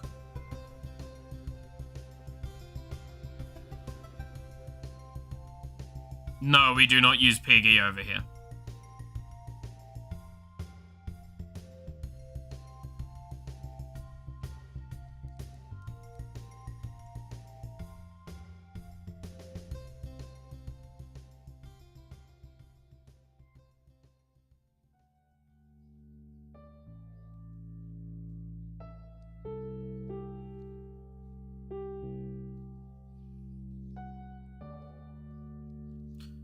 So a strictly illicit series from its conception is now in a rated for everyone G game.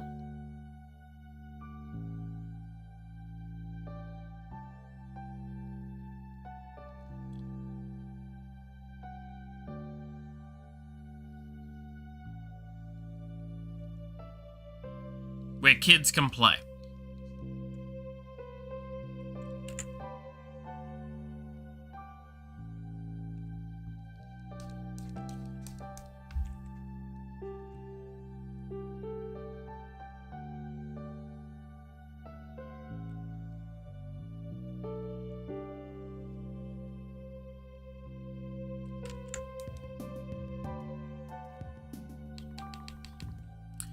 So, yeah, I'd love anyone to try and explain that one to me. Because I immediately asked my friend that posed this to me, is there a way to censor in-game? Are these lines like not hearable to someone that's in an underaged account? Neither of those were the case. I'm like, cool, I don't know how to defend this then.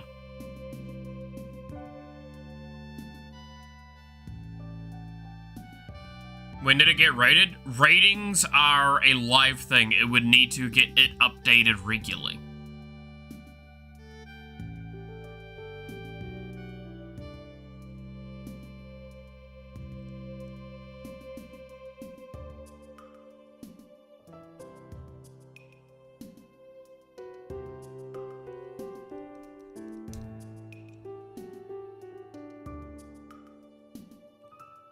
It's not something you just set and forget.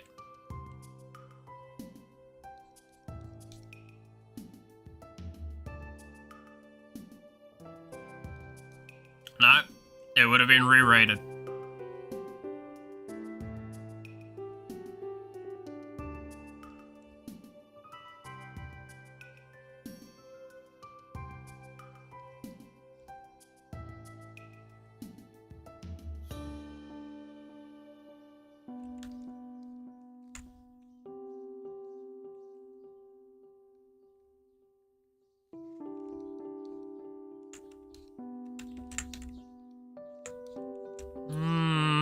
Not really happy with how that came out.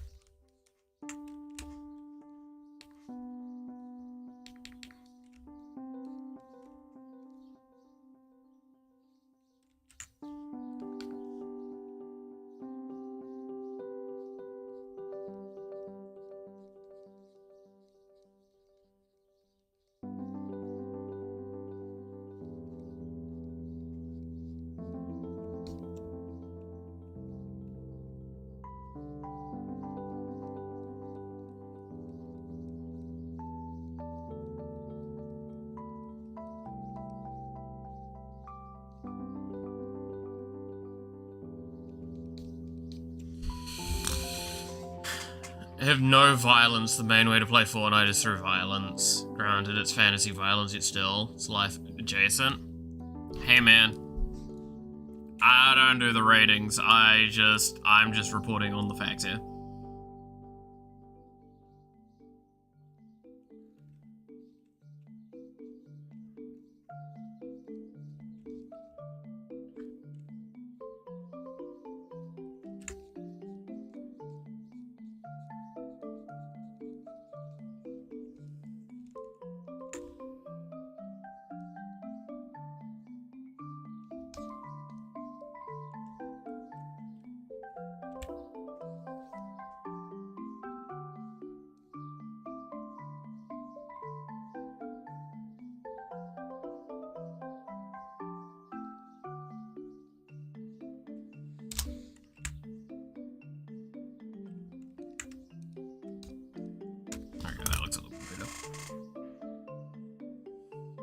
Time to block the highway with an activist.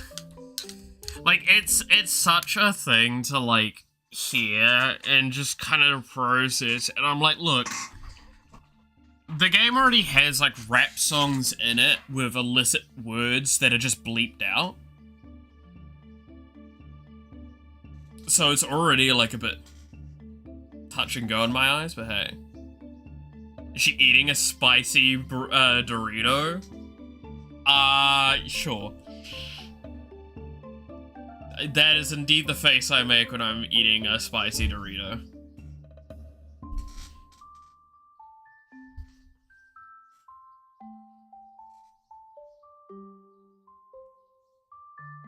You do an alt version with someone spitting, like...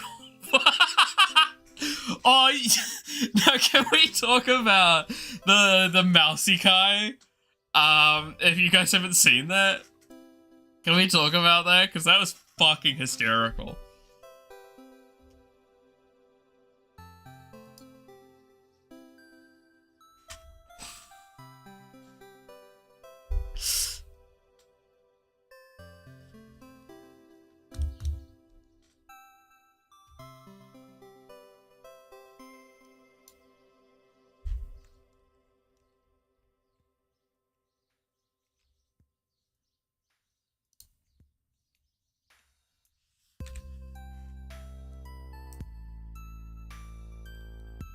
Mouse Sekai. So if you don't know what I'm referring to, Mouse every, is it year? Does like a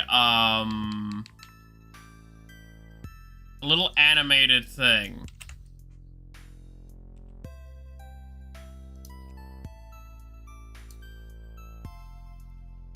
Let me go get it. Let me go get it.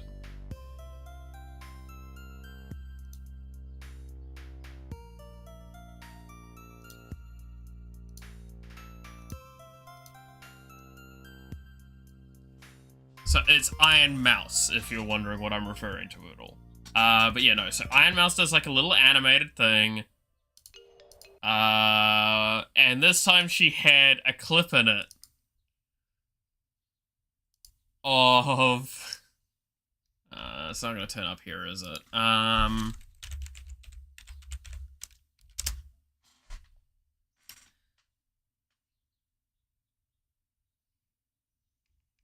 course it doesn't just show up easily.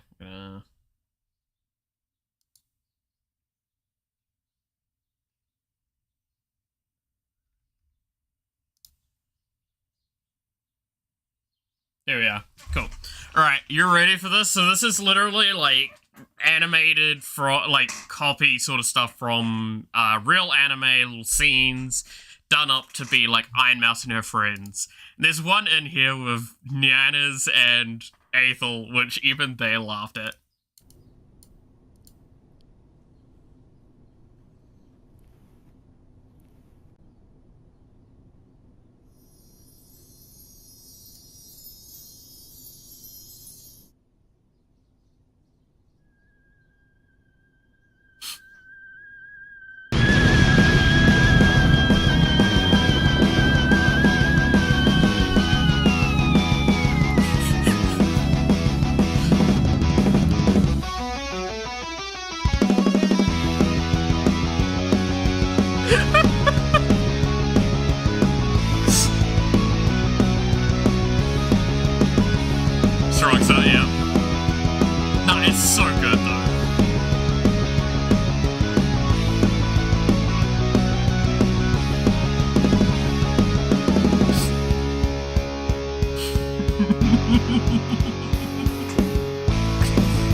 Cinnamon roll. The cinnamon roll tax is real, boys. Alright, so you guys want me to go back to that one? So it's Nyanas and Aethel. If you don't know them, they're very good friends. And it's just...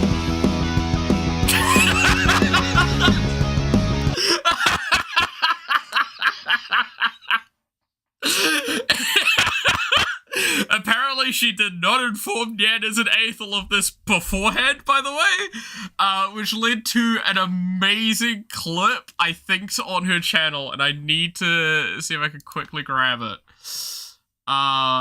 It's just... right after I was in a Q&A as well, yeah.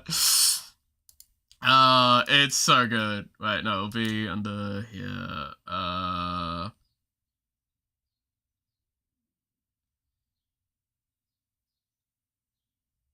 I think it's this one. Oh yeah, you've been watching Golden Boy lately, Mouse, or what's Yeah, what was the inspiration? what have you been up to lately, bro, in your free Did you time? like it? Every birthday I release a Mousy Kai, and I'm like, oh, I'll just put my friends in it. And then, you know, we have like a brainstorm of different scenes, and I was like, oh, you know who'll be perfect for Right. Yeah. No, I'm glad that that's kind of like what, you know, kind of emotion evokes, like when you think of us, like when you're thinking But of did us. you like it? Dude, yeah, no, I actually, yeah, I mean, the art style is thought it would be amazing. cute Like, and funny. oh yeah, you've been, Yeah, so there you go. Again, what the hell did I join into? Don't worry about it, Matthew. It's fine. But yeah, I love a lot of these, by the way, because like this is fuck, I'm blanking on the name of the series.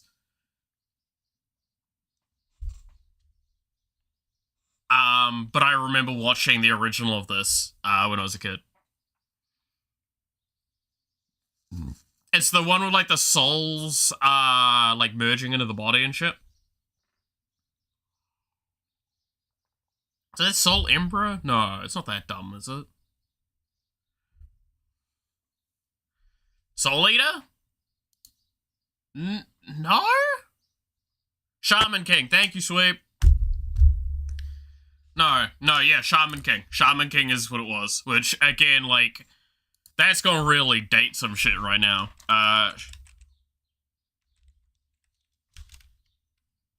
Shaman King. This was like, such a good fucking series, by the way. But you can see that, yeah, it's 2001. The series came out. Fuck. It's been a while, huh? Yeah. It's a very old... What are you talking about? Shaman King's fairly new, isn't it? Oh, yeah, no. There's the 2021 to 2022 one that came out. It's really new. I didn't watch it. Yeah, well. Also, fucking, is it Duraran? I'm not gonna be able to say it off the top of my head because I can't remember the things for it. I don't remember what this one was, but I know I've seen this.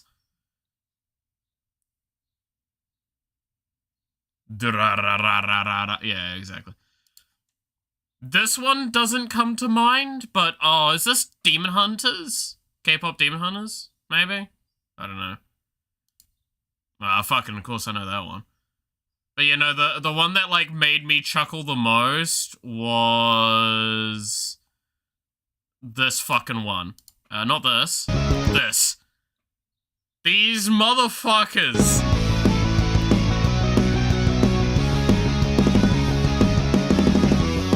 Like, and then you put the fucking Evangelion one right afterwards. It's like, that's my fucking expression. What assholes. What fucking asshole decided, let's put it... The first one is Revolutionary Girl Utena. Oh yeah, is there... No, they didn't put it in this. Let Enya Drive is great. No, if you guys haven't seen these, by the way, these mousy guys have always been, like, amazing. Yeah, no, the Made in the Abyss one hurts, because that's from the movie, and, like, I'll be real with you, I didn't really give much of a fuck about that series outside of that movie. That movie fucked me up. This scene in particular was rough. But I will say the Akira one was perfect. This last one, this is so good. That's right. Cinnamon roll. Fucking cinnamon roll. If you want to watch some of the other mousy guys, they're all so good. So here's number 2.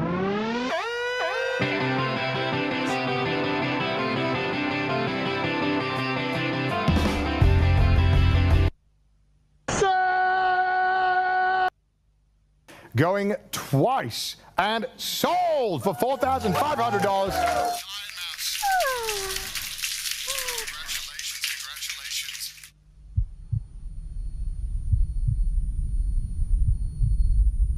Fucking tuxedo mask. The fuck did you even do?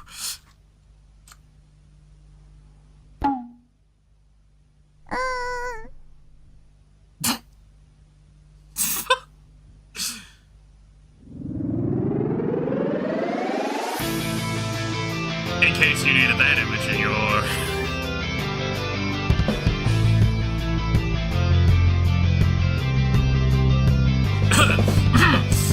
yeah, that age well.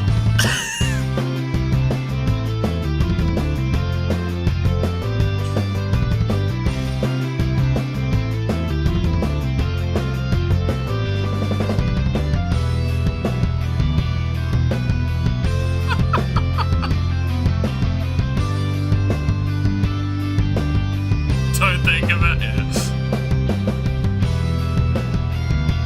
Yeah, that's about right. Oh, Matthew, you still here?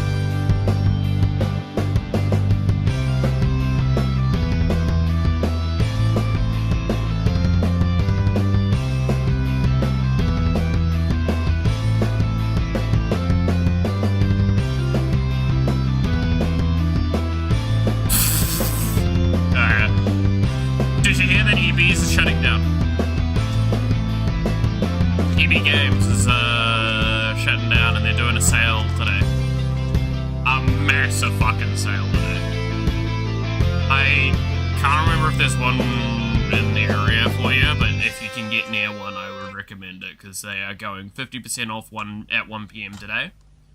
And like My retro job games here is done. a minimum of $3. But you didn't do anything.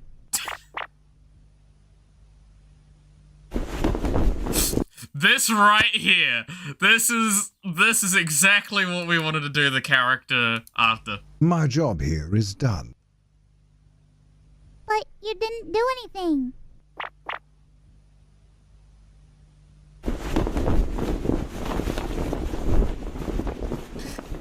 This motherfucker. I gotta watch all the mousy guys now, right? Oh god, that triggers me. I think that triggers me so much. That alarm. No. No. Thank you.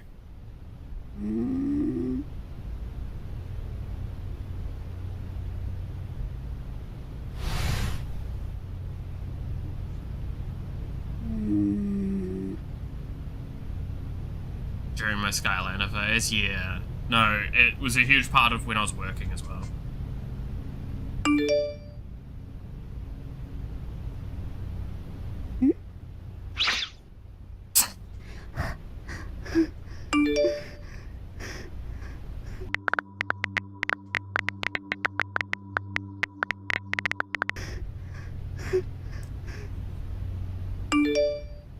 It's time.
dumb memes, man. See if I can find the first one. I actually can't even remember what the first one is now.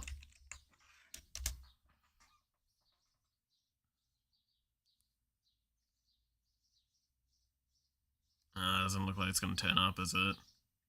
No. Alright, never mind. Anyway, back to our regular scheduled program. No, but going back to the EV Games thing, it's really upsetting because, like, I used to work right next to one, and I would basically go in all the time, as my kind of way to get the fuck out of my work. Wasn't the first one in the description? You were right! Actually, I'm a dumbass. I've just remembered that. Why am I stupid?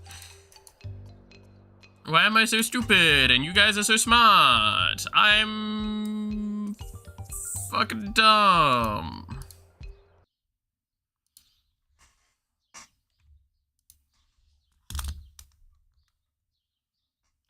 Iron Mouse. Mousy Kai. Mousy Kai won.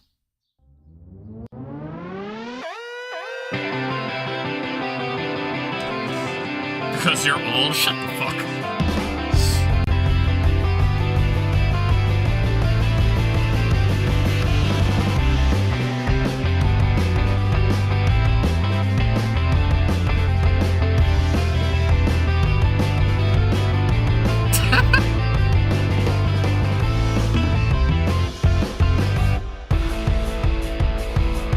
Yikes.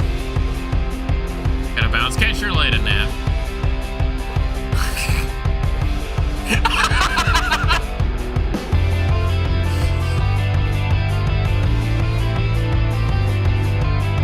Oh, Jesus. Oh, that's not aged well. Oh, no.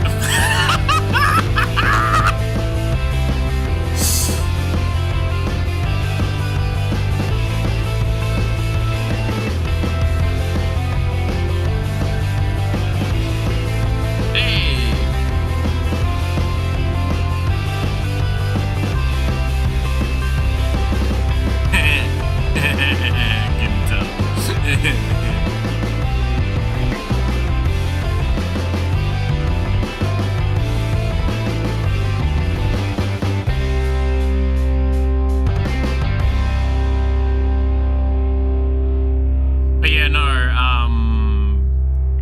so yeah, EV Games closing down. Gotta fucking go into the store later today, I guess. Like, I'm gonna finish stream, that's gonna be what I go do. So I'm gonna just go into, that.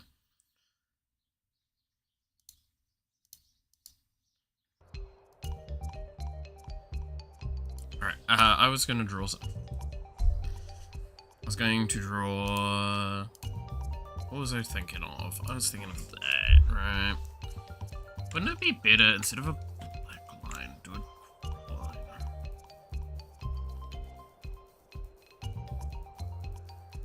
Actually, it'd probably be better to do the white as the outline. Ooh, how much is that gonna...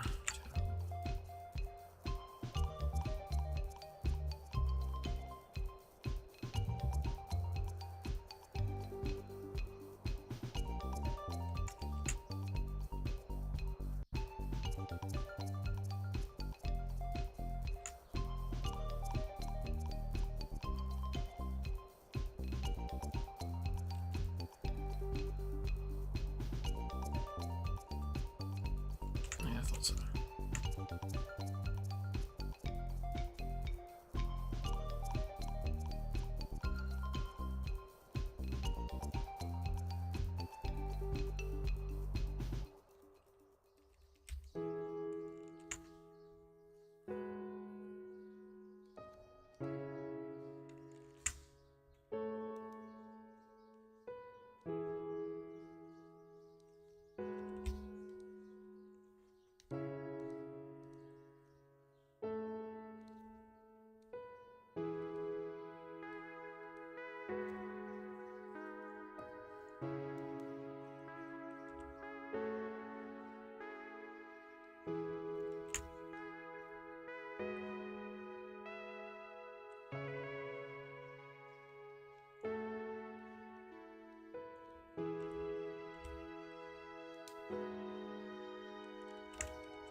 Here we go.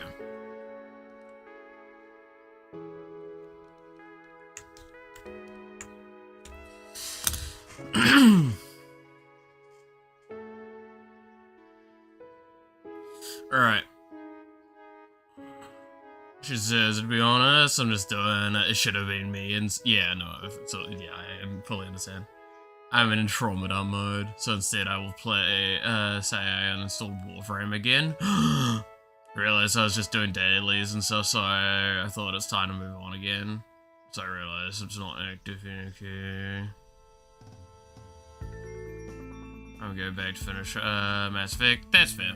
No, I like Warframe's the one where like I fully stand by. It's so hard to play solo now. In my eyes, I much prefer playing with other people.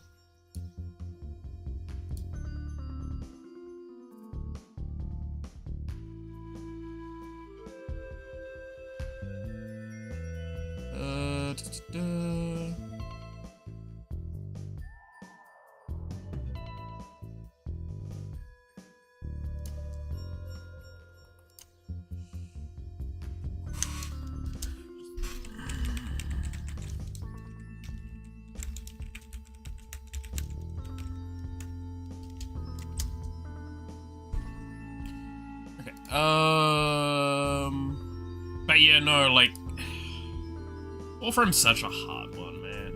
It's such a hard one sometimes.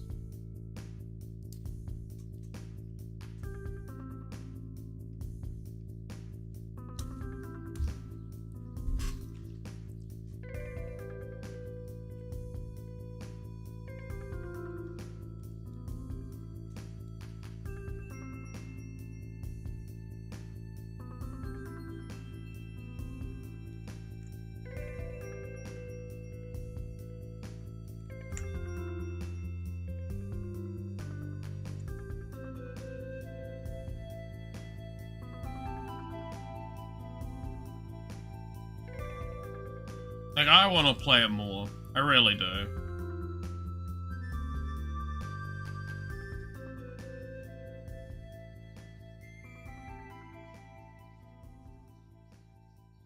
It's so hard to justify the time for it and not have it just turn into a job.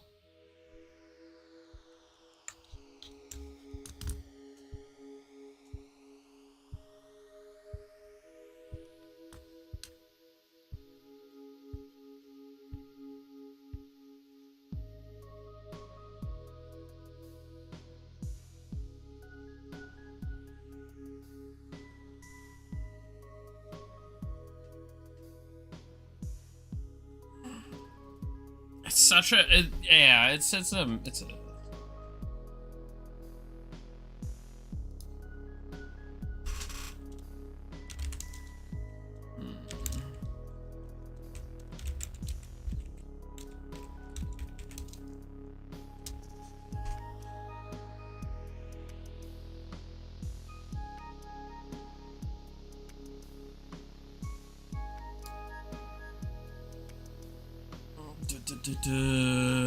That's a picture. I'm disappointed. The erotica started as a joke. Now it's real. What do you fucking mean? I drew pornography off stream a shitload. I drew a little bit of it on stream occasionally for funnies. And then, like I said, I was getting the itch to draw stuff again.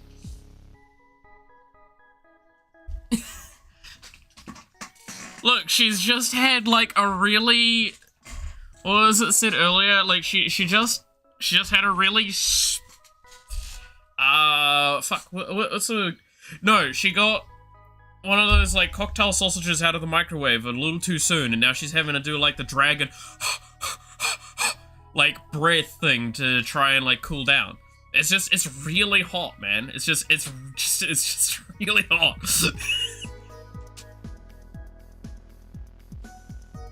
Ignore the fact that she's currently getting, like, also somewhat choked.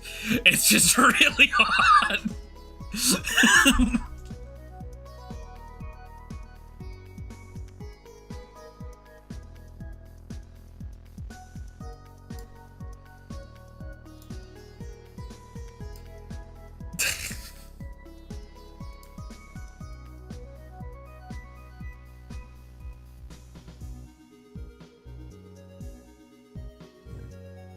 Oh, pardon me.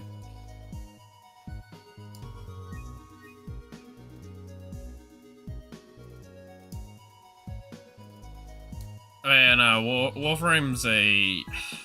I've said this before, right? And I'll keep saying this. Warframe is a game that will probably become a staple on the streams when I can handle, like, the streams can handle it, right? I'll be very direct on that, because fully, I love the game. I really do. But as it stands, my current setup can't handle streaming Warframe too often. And it's pure and simply, like, I love just trying random shit out, right? With every VTuber and their crush now playing it, it's cool again. So, do you want to know, like, the two main reasons why that's the case? And there are two main reasons. The two main reasons are they updated the new player experience a shitload. So it massively got bumped up and is way, way better now. And then the other one, which is arguably what got people to play it, but not as why people kept playing it. The first thing is the reason why they kept playing it. The main thing that hooked a lot of people is that they got Iron Mouse to do a sponsored stream. And Iron Mouse got hooked, and she's just been playing it a lot. So everyone's like, well, it's cool to play Warframe now, right? And I'm laughing my head off because, again, little fun fact, the first stream I ever did on YouTube was Warframe, I'm pretty sure.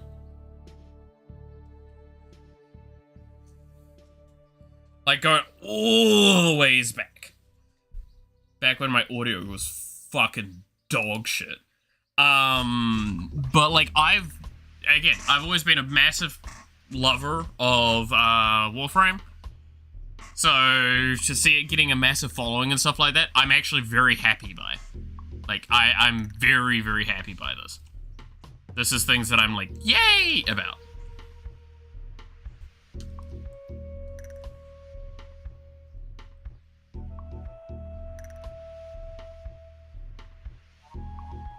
Back to when you were less old. Alright, well, you know... You're not wrong, but also, fuck you.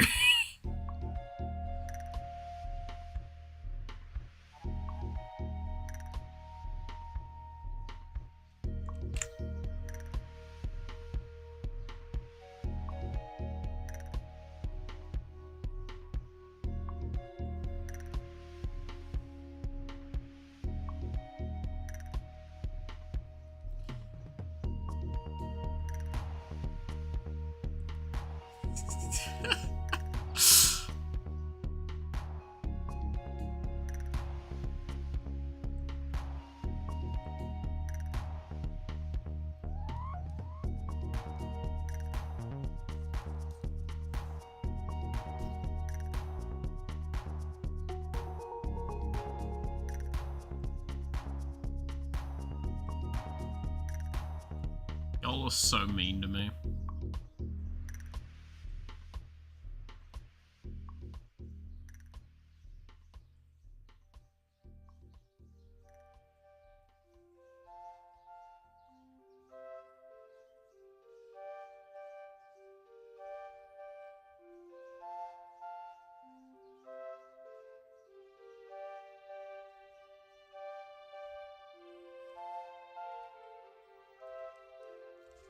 Looking over the Lorwyn set for the pre-release tomorrow. Cards look good. Yeah! I'm very excited.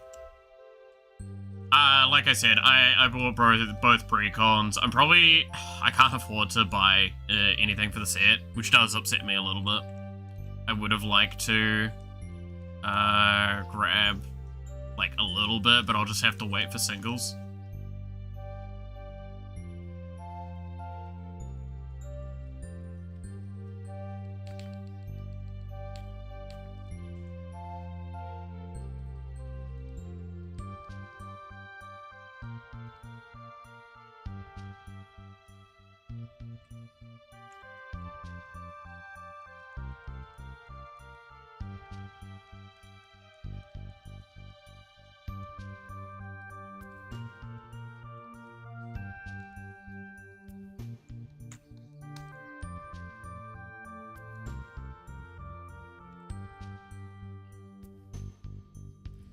But I am very, very excited for the set in general.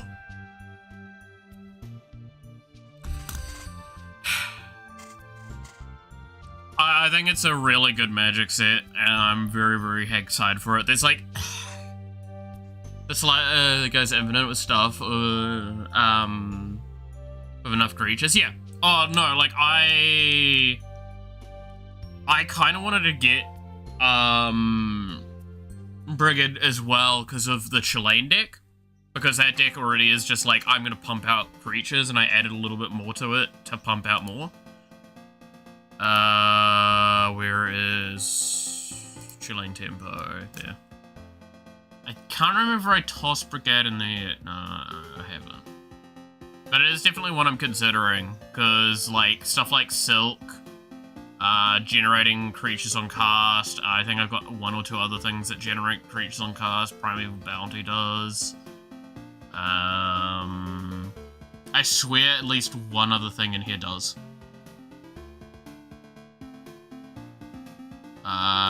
That's right, God Eternal or Ketra. So it just seems like a really solid card into this deck. I'm also excited because it means Bloom Tender's gonna come with a reprint, which hopefully brings down the price a bit. Because that's one of the cards I'm waiting on.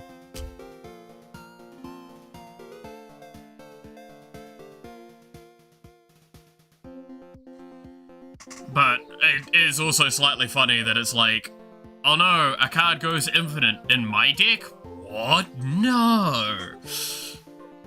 Nothing goes infinite in my deck. Oh, what was... There's a... Yeah, no, I think it's,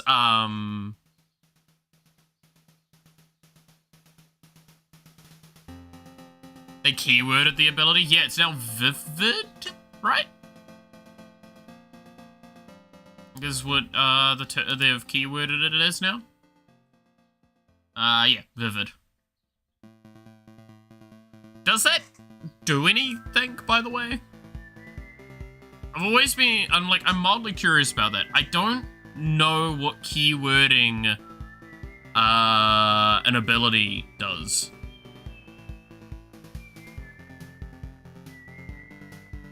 Like, I just don't know.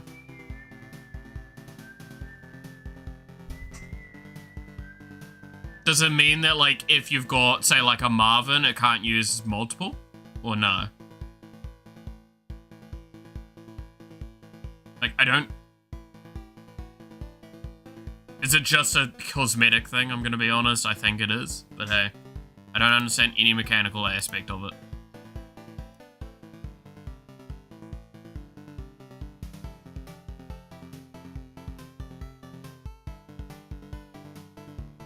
What the idea is looking... Okay, so it is basically just rules text. Cool. Yeah, it's more cosmetic, got it. I mean, I'm excited because I should be able to finish this deck soon. Because I've got a bunch of cards... I need to tweak this around a little bit because I've got a bunch of cards for it. This deck is literally just waiting on the precon to arrive.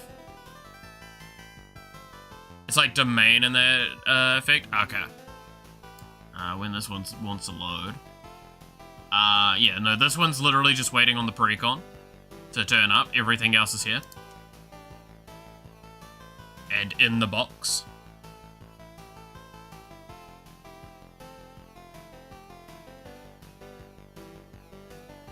So I'll have that. And then this one. This is the only card I don't have. And it's really upsetting.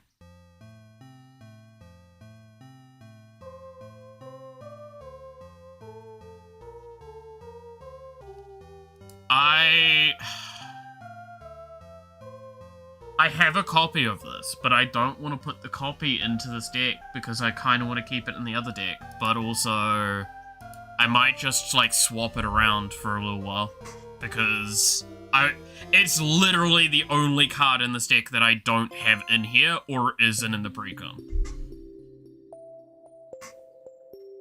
And it's upsetting me. Because, yeah, if you're wondering, I decided to finish upgrading the EKG minigame, yeah.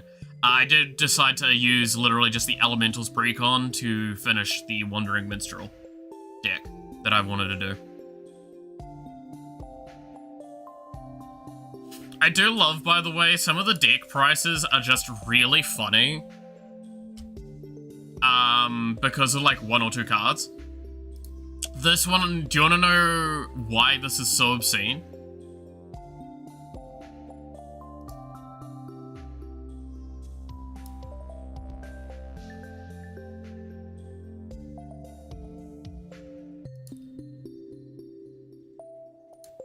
This one is so obscene purely because of 1 card in the deck. This one here. You have any idea how hard it is to get a fucking Lumra?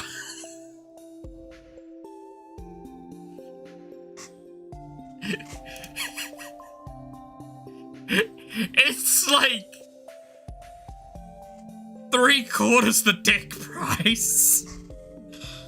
Are you measuring the amount of salt from players? Oh yeah, the salt summary is an averaged out metric that Architect has, where they take the salt kind of percentage of each of the cards and compares it against the deck.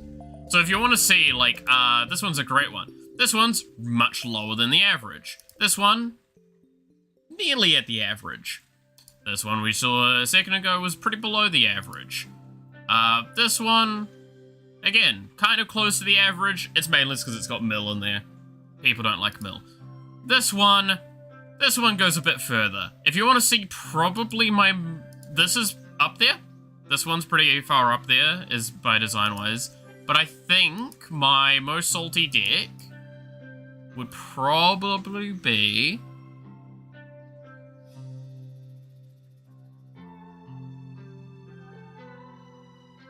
You in for the 600 USD version of the card. Why? Because it was the only one I could find that I could get my hands on for a somewhat reasonable price. I can tell you now, I did not pay 600. Whatever. I paid a lot less than that. No, my Kefka deck is probably one of my worst ones. Also... Matthew, do you want to see how potentially upgraded this deck got? Are you ready for possibly one of the stupidest upgrades I did to this deck recently? So this does technically make this deck, like, pseudo-illegal in tournaments. I want that stressed, is that technically speaking, these cards aren't legal. So this is rocked up in price to a lot. So I'm just going to show one of the 3 cards that I added. Hey Matthew, what does this card do?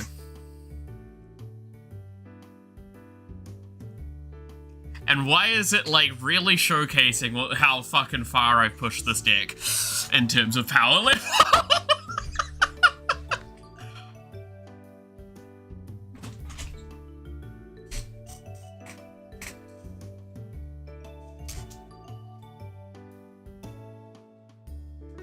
Add energy? No.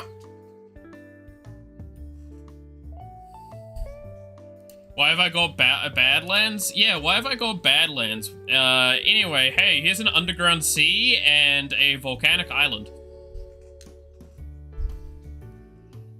So to those that don't know Magic maybe all so well, these lands are called dual lands. These lands are both basic lands. That's it. Now you might go, well that sounds like shit, right? To give you an idea, the most modern version of these sorts of cards that exist are cards like this. This is the same sort of thing as you saw with the Underground Sea, is Watery Grave. You have to pay 2 life for it to come in untapped. That is still considered broken as fuck.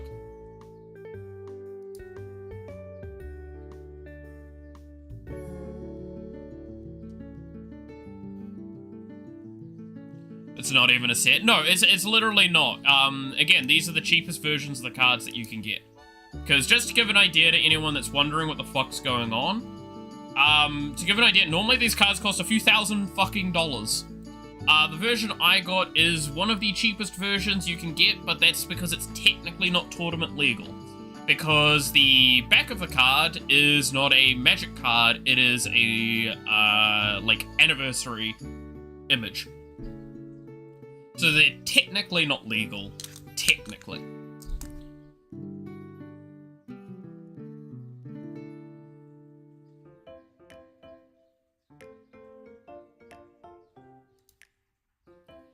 Say what you will, I just wanted the fucking cards, man. I still don't have the fetch lands in here, ironically, or Steam vents. I might need to fix that. Anniversary release is not legal. So the reason why these aren't technically legal is because they're technically not allowed to reprint these.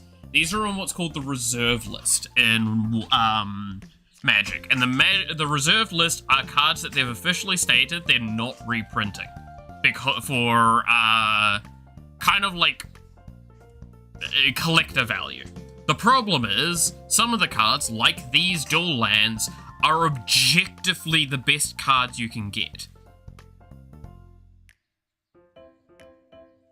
The original art of Volcanic Island was given to Birds of Paradise. Yep, the original Birds of Paradise has it.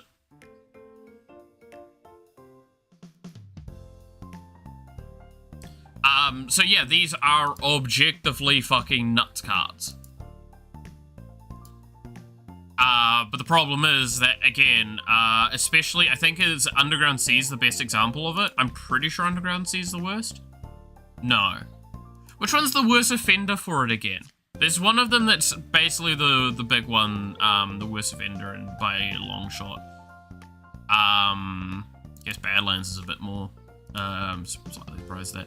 But yeah, like, here you go. This is an example. It's like, this is about somewhere between, for like the OG versions of them, 1,500 to 4,000 US dollars. So me getting a 300 US dollar one's a bit better. And I did not pay that much for it. Again, I'm very lucky. But yeah, no, this deck's been upgraded a fair bit. Probably a green one. I would assume it, I wouldn't be surprised if it's either Golgari or Simic. One of those two, probably the one. But yeah, like Wish Claw's even in here now. Wish Claw Talisman. Because tutors are fun. And I'm totally not intending to put in a Vamp tutor as well. Just cause. Also, looking at this deck,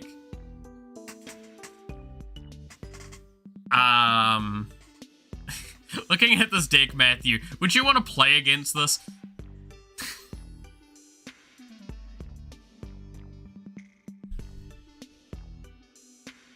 Does this look like a fun deck to play against? Oh.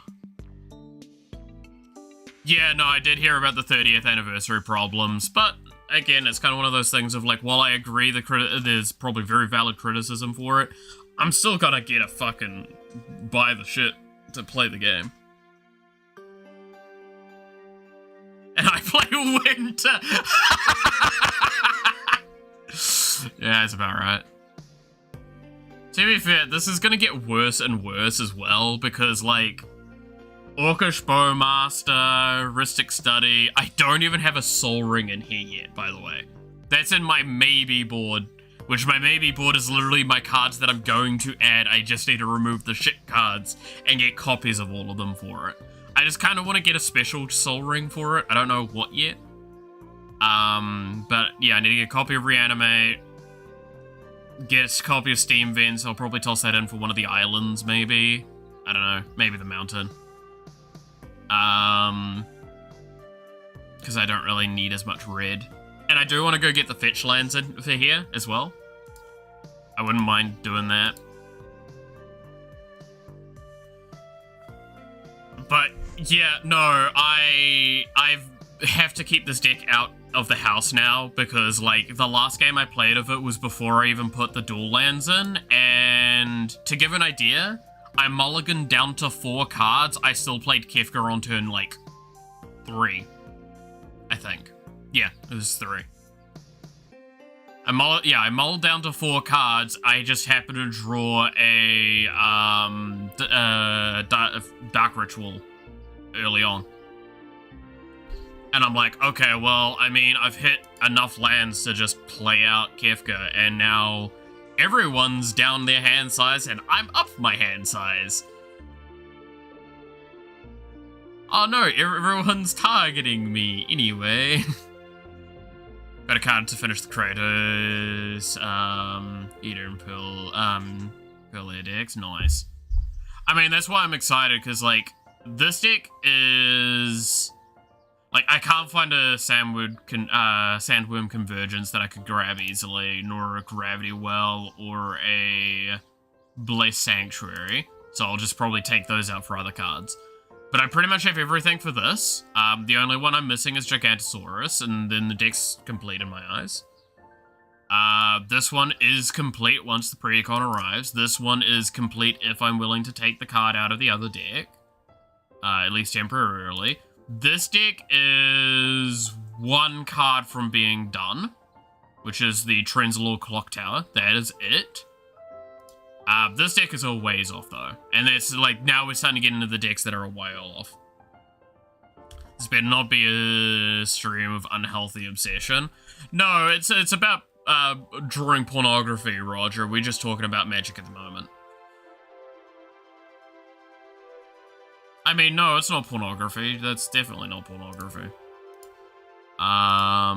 This deck's the one that I really need to work on, because this is the one that is, like, cheap to make as well.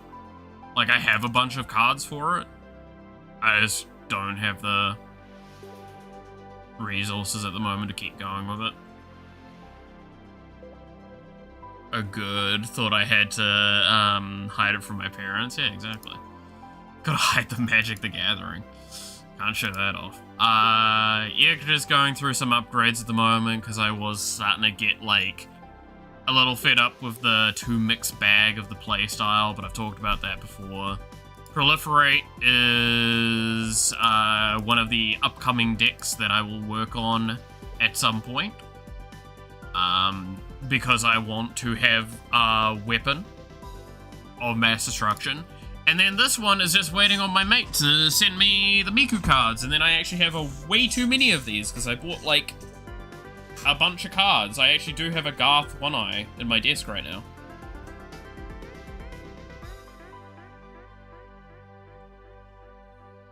And I'll just buy a bunch of other cards for it. And this deck, by the way, in case anyone's wondering, this deck's going to be an actual complete nightmare of a deck to play against.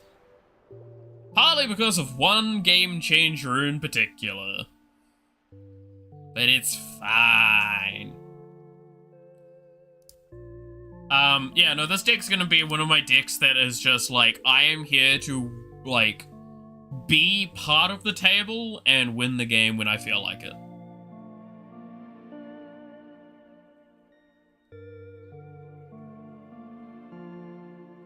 Is that Miku from Vocaloid? Shut up! No, it's Miku from Magic. How dare you? Yeah, no, so... a very reasonably balanced card, right? It's half tempted to say Pokemon, by the way. Oh, you fucking should have. That would have been great. But yeah, no, I will put this deck together at some point. This is... basically, all these decks here you see that I've got open at the moment, with these being done probably, like these 4 here, being done in the first, like, 2 months of this year. Because this will probably be done in the next couple of weeks. This one will be done when my order turns up. Same with this one, technically. This one is whenever I just go and buy the thing.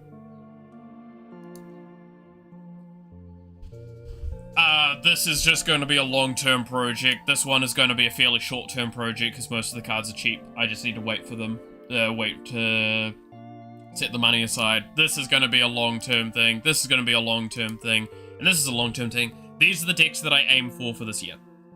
Outside of any random, like, precons being announced that I'm like, oh yes, this is my plans. I'm probably going to upgrade the Blight's Counters deck from the new set, because I've kind of given up on wanting to, like, okay, I talked about this before. I had two minds with that deck. There were two options I had. I either ripped it apart and made an elf deck with the Morkant, with the new elf commander, or I kept the deck as is and upgraded it. And I've decided to go with the upgrading this one. And I don't know what I'm going to do to it, but I'm going to probably upgrade it at some point. At this point in time, I've not started the plans for that. I'm just going to see how it plays. I know I'm taking the Vraska out, though. Because there's not much proliferate effects in this deck. In fact, she's the main one. And I just want her in the actual proliferate deck anyway, so fucking might as well, right? Also, I just don't even know if I'm gonna keep Chamil in there, but Chamil is nuts to get reprinted in a precon. Like, holy shit! Can we just take a moment to give a little bit of praise to Wizards of the Coast for deciding to reprint a $20 or like a $30 to even sometimes $50 card here in New Zealand in a precon.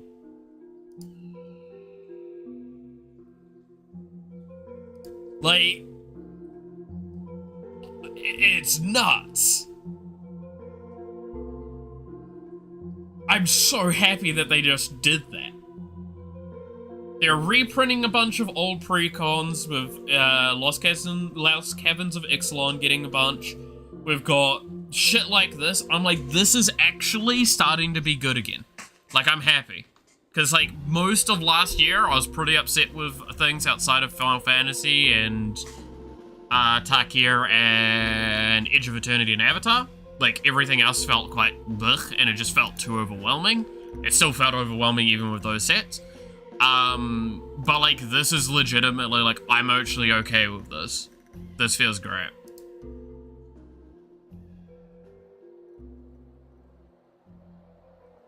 I'm very happy with this. It's also really funny that, like, almost all of the synergy cards that people wanted to get for either this deck or for the set are reprinted in the fucking thing. I did find that really funny. What do you think, Matthew? What would you do to this deck? Surely you've had a look at it. It's great, but then again, we're getting more Marvel, TNT, and Star Trek this year. Yeah, like, that's the thing. I accept the complaint of that, and I agree with it. But, like, I will say right now, when the Doctor Who precons got reprints, Avatar, the Ixalan reprints, and then this set, like, this moment of time, I'm feeling very happy with Magic. But yeah, no, I don't know what I want to do with this deck. Because, like, it's really hard to not just want to get, like, the other Contagion artifact thing. I can't remember which one it is. But it's basically the same fucking card. Except it's put 1/1 minus mana. It's like 4 mana or 6 mana. No, I think it's 6 mana. Put -1/-1 counters on all creatures target opponent controls. Like, I could toss that in there. Again, Chamil's actually a really weird one, because I'm like, I actually don't know if I want it in this deck. It's really good, though.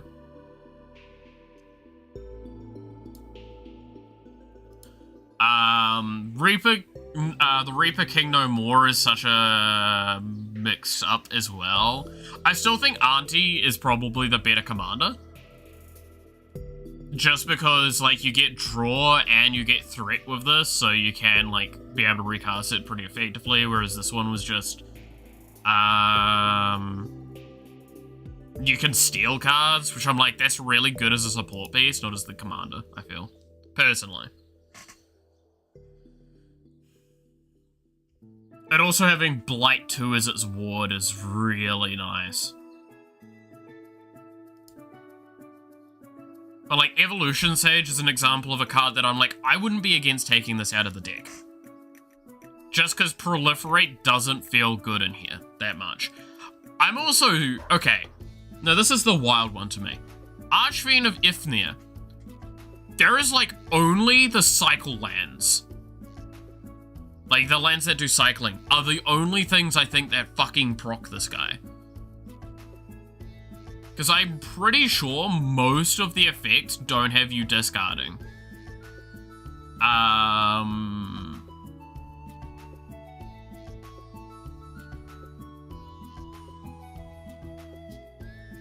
Yeah. Also, this goat probably could come out. I don't know. That one's definitely one that's like on my maybe boat.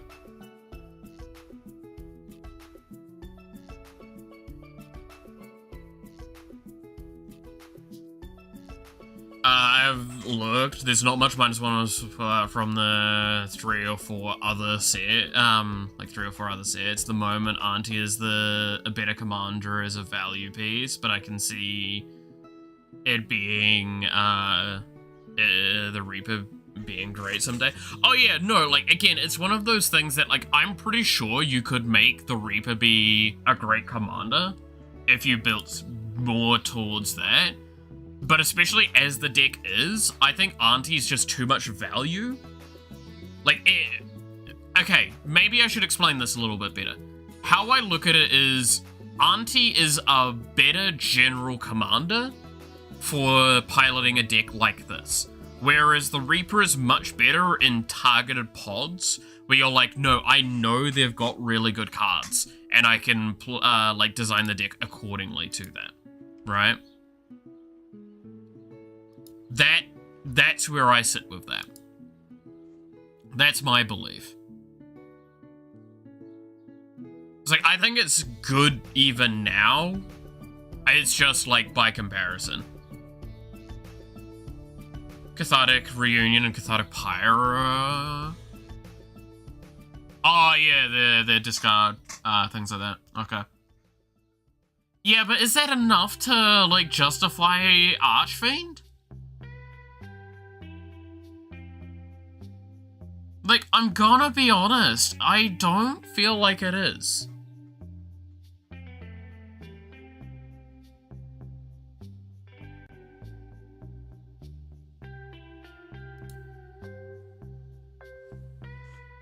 Like, it's not, yeah, like, I think Archfiend and some of that sort of, so, Verasker Archfiend maybe off Knab Goat, because this one's one that I'm, like, so up in the air with, right? So, pay 1 mana, draw a card, gain control of this creature, and put a -1/-1 counter on it. Only your opponents may activate this ability, and only as a sorcery. When it dies, if it had more than 1 -1/-1 on it, its owner draws that many cards, and each other player loses that much life. This feels like it's really, like, in this deck, I don't know if this is bad.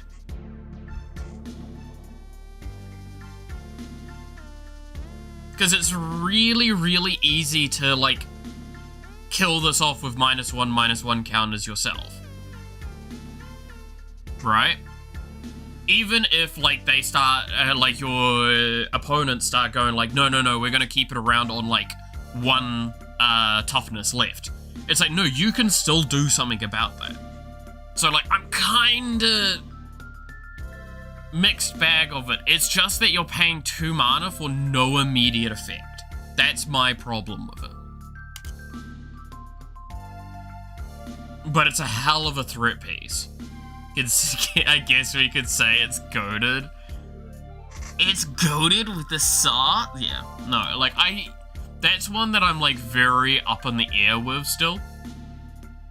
But, like, Massacre Girl's insanely good, obviously. Again, this deck draws really well. I would also argue maybe putting in a Reliquary Tower wouldn't go amiss, but, like, also the mana base in this is pretty... Oh, God, dude, some of the cards in here are so good. Like, Vernal Fen. It's fucking good.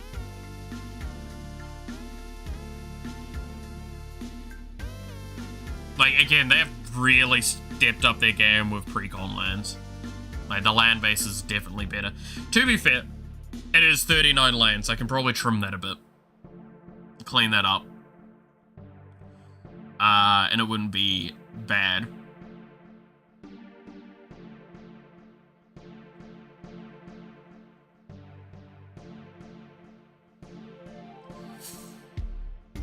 Oh, it's got a desert. I'd better be careful when I play that. But like, yeah, I don't think I like Vraska in here, because she just feels like she would take too much aggro immediately. You're never getting her ult off. And if you did, you don't have a guaranteed way of killing someone with it. They finish the battle land cycles, yeah. But yeah, I think for Vrask, I think is definitely coming out. Liliana feels fine. Because this actually actively works with the synergy of the tag. Putting -1/-1 counters, destroying something with -1 counters on it, and then returning everything from the grave. Is it your grave? Yeah, it's your grave. I could toss a Rise of the Dark Realms in here. Right? That wouldn't be bad. I do have a spear sitting to the side right now. That might not be a bad shout. Especially with how self-sacrificed this deck kind of feels. When is the last time you played on a table? Like a week or so ago? Probably. Like, I can tell you I've played, like, a few games this year alone. Let's see, I've at least played 2 separate sittings this year.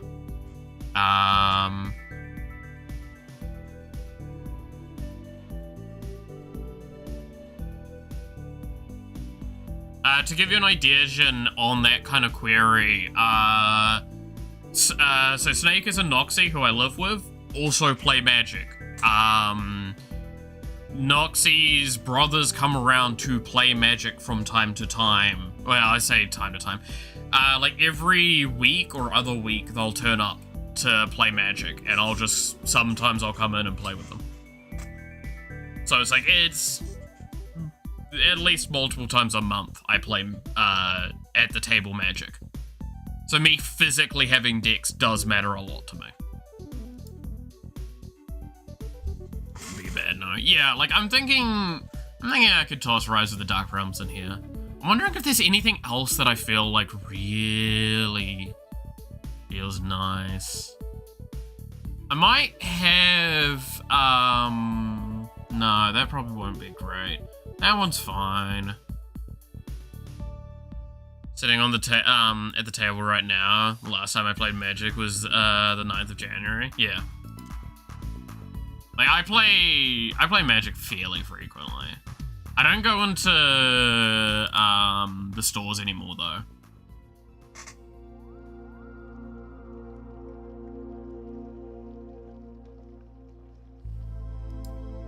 This adding Monarch's interesting.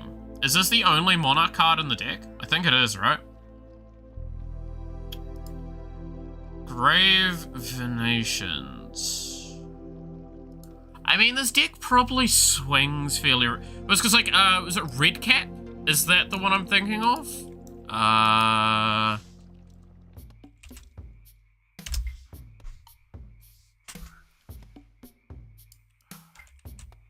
on. That one's probably gonna go in there.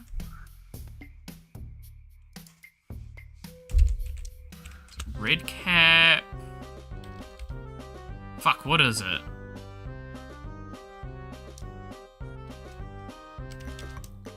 Is it Murderous Red Cap? Is that what I'm thinking of? Yeah, this one.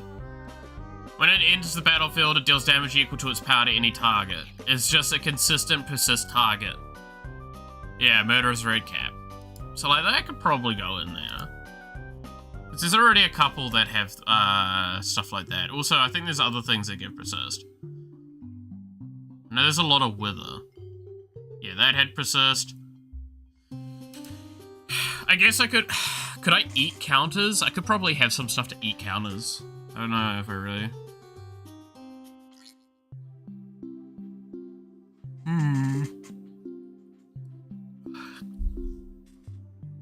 I don't know if I've really got the room for that though. Like, Tree of Perdition probably comes out. Persist has persist? No. I mean, persist is literally the effect on the card, right? Return target non-legendary creature from your graveyard to the battlefield with -1/-1 counter on it. It is basically... There's something that gives AoE persist, isn't it? In this deck?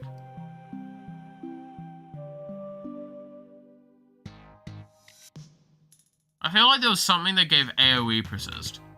Am I wrong?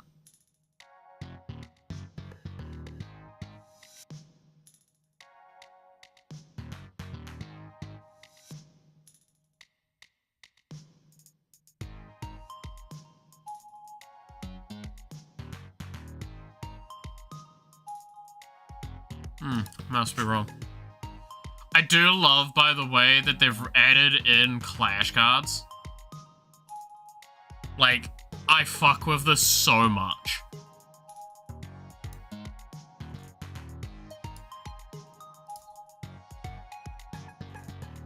Look how old the previous version is, too. Fuck me. That's so funny. I love that. I really do.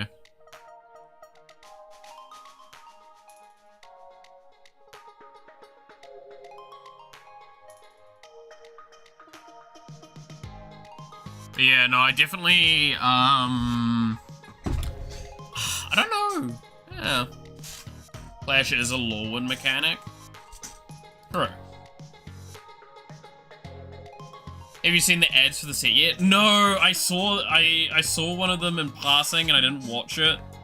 It looks really dumb. I've just not had the time nor energy for it, I'll be honest. I will openly admit to that.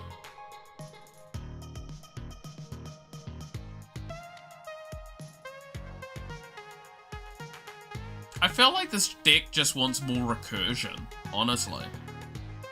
Like, I feel like it's got everything else it wants. Just trim, like, 1 or 2 lands, Vraska, Archfiend, and then just add in, like, one of the,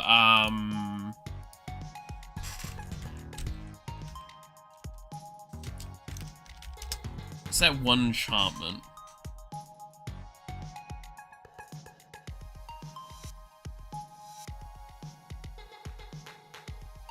What's that one enchantment I'm thinking of? The adventure one.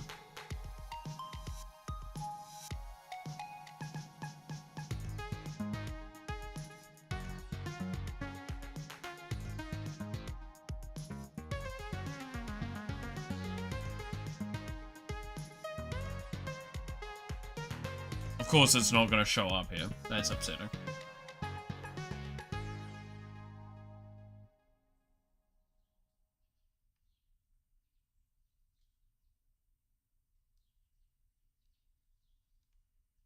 What was the name of that enchantment?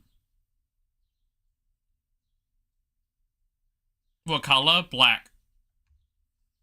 Adventure, the enchantment side of it returns a creature from your graveyard.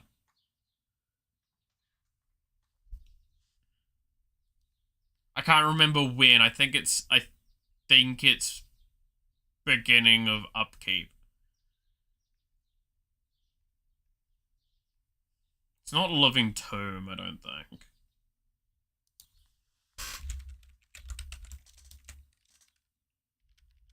No.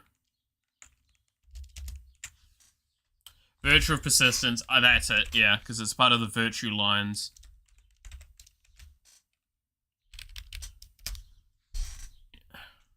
Yeah, this is the one I'm thinking of. Beginning of upkeep, for target creature from your graveyard onto the battlefield under your control.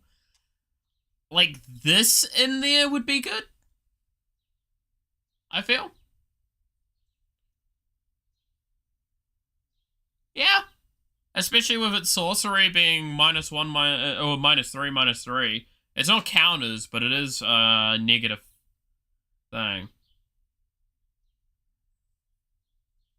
That might not be a bad shout.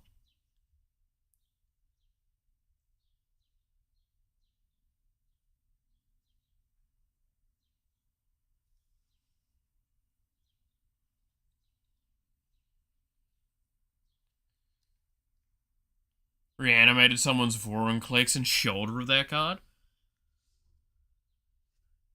Oh, Jesus.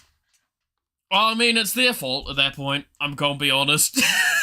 The fact that it is any graveyard, though, is fucking nasty. Maha would be good. Yeah, Maha would be good, but Maha's gone up in price so fucking much because of the set, right? Like, Maha basically means I keep your boards empty permanently. Which, I don't know if I'm also too happy with that, because that might just end up to a toxic play pattern. Like, do I think it's objectively correct to put it in the deck? Yes. Do I think it potentially makes an unfun game? Yes, as well. Right? Like, it's a hard one. I don't think I would put it in, but it would go into the deck very naturally. It's not like there are three commanders that work well, yeah.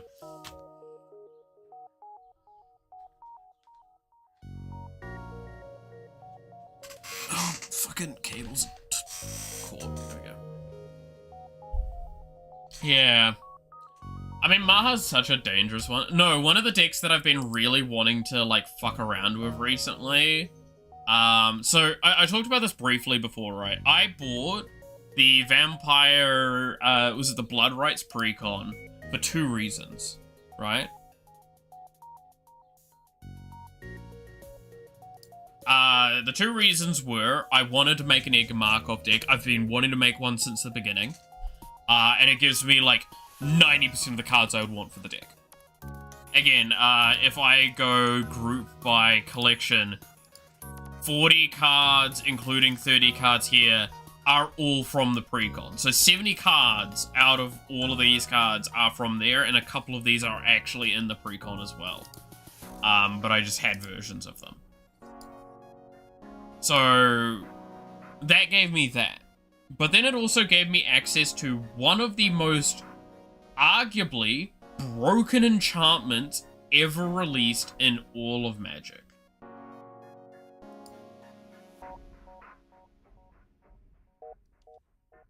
And makes me want to build this deck.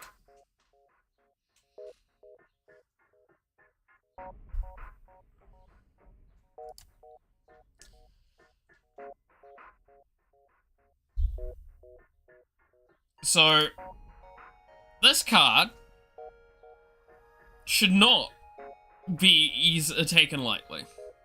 To anyone that does know this card, they know immediately. To those that don't know this card, welcome to one of the most well-known infinite combos of Magic the Gathering.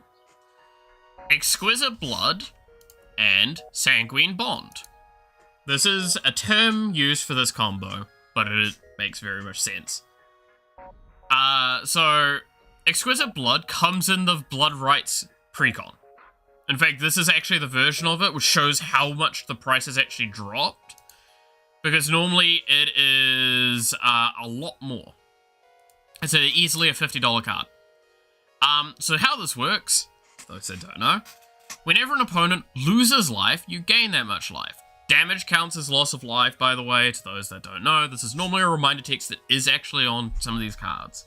But this basically means the moment a player loses any life, I gain that much. Now that seems pretty cool. It means if your opponent swings at another opponent, you get a lot of life. That's cool. Sanguine Bond says whenever you gain life, target opponent loses that much life.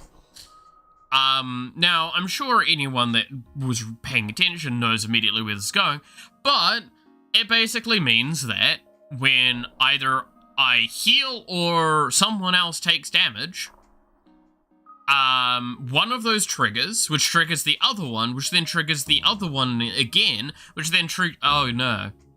Anyway. They're meant for each other. They both have the word blood in one form or another in their names. Yeah.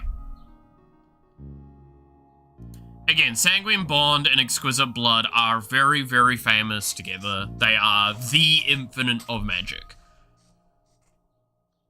So I was like, haha, wouldn't it be funny if I made a Keurig deck where it is all about abusing those two fucking effects? And adding, and again, this is very a theorycraft deck. I'm probably not making this anytime soon. But, like, this deck does kind of tell you to go fuck yourself. To those that might not understand, basically, there are more than just those two cards that do that effect, but Exquisite Blood is probably one of the most efficient for its thing. It's also the most accessible for me right now. But Bloodthirsty Conqueror is also another one that does that same effect, but it's on a creature. It's not the combo of magic. I'd argue it's probably the most popular one. Or most well-known one. I might be wrong on that, but that's my impression of it every time I've come across it. Because the fact is that I know a lot of people that toss those cards into any black deck they can. Channel Fireball. Okay, no, I will actually give you that. Channel Fireball is pretty up there.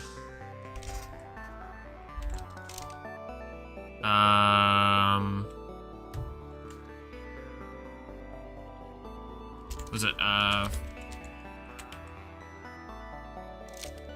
Delayed Blast Fireball, I believe is the one, right? Deals 2 damage to each opponent, and each creature that they control, if the spell was cast from exile, deal 5 damage to each opponent, and each creature they control instead. Pretty sure this is... No, it's just Fireball?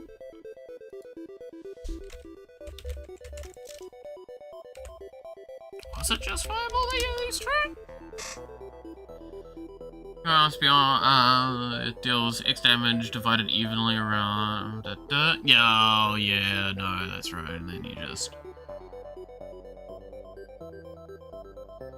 Yeah. Yeah. Oh, yeah, but I bought you, Eurolock recently. Toss it in there for funnies.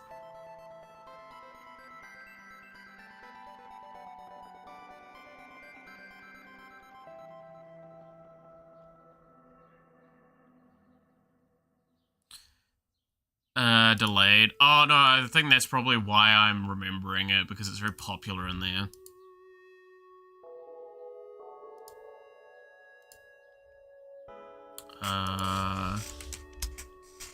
That's probably what I'm remembering it for. But yeah, no, this one is... This is a deck that I don't know if I'm gonna make or not. Just because I feel like this one's gonna just be not fun to play against. Because it only works if I have a bunch of tutors, and if I have a bunch of tutors... Look, I'm gonna be honest, right? This is a deck that's defined by, like, if I have, like, 2 or 3 swamps and 2 tutors in the starting hand, I've won the game. It's no longer a game of, like, interesting or fun. That is a game of, I just need to not die before I cast my shit. It's get to, like, 4 mana, play Keurig, and do your tutors, get your Sanguine Bond, Exquisite Blood, and, like, play a Grim, and then play a Vampiric, and then next turn you win the game.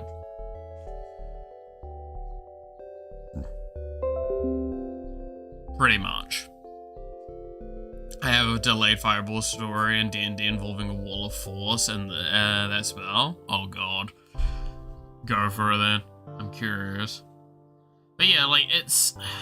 That's why I cannot stress enough. This deck is a deck that I'm like, ugh, about. I mean, fuck, I don't even really need Aetherflux in here. That's just because, like, if I get Bolas Citadel and Aetherflux together, I can play my entire deck. right?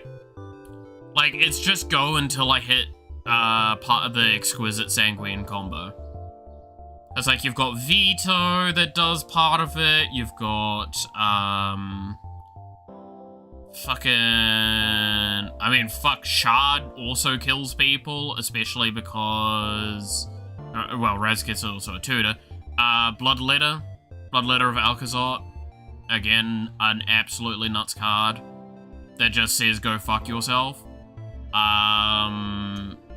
I mean, Doomsday is just a funny idea in this one, because this one just kind of says, let's fucking send it. I like the idea of that. Gary also just kills people. Gwenom is just another Bola Citadel. Mai is to punish people. More mana. Tutor. Board wipe. For relatively cheap, if you think about it. Well, it's 8 mana. If Kirik's on the board, it's 4 mana. And 8 life, which, oh no, anyway. Sangromancer is just another good piece. But yeah, Shard with any doubler.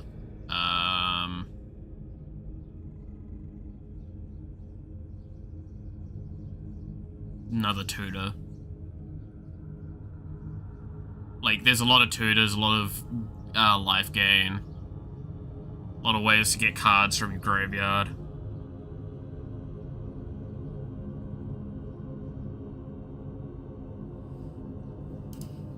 A lot of dumb shit.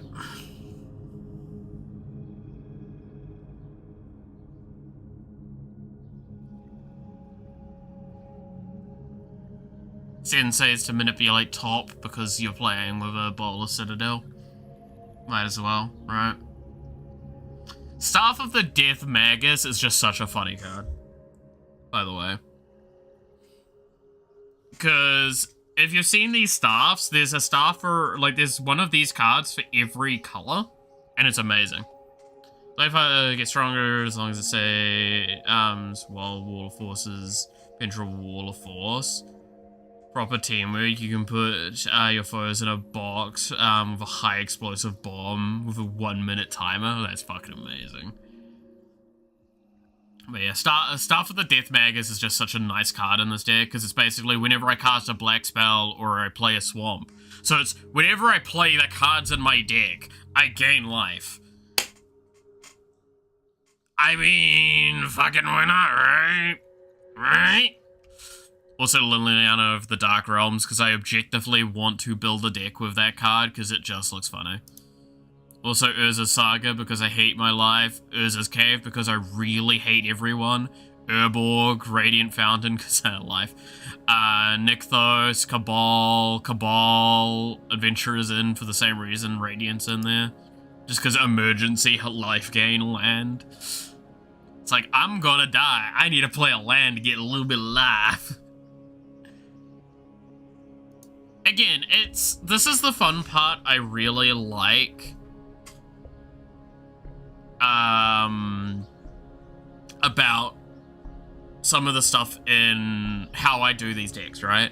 Is this deck is not intended to potentially be actually made and played. However, this goes to show I do probably know how to construct a deck like this if I needed to. Life is a resource, you don't need more life. Exactly. I mean, Blood Celebrant is such a nuts card in this deck, by the way. Like, pay 3 life, add 1 mana of any color. Infinite amount of times.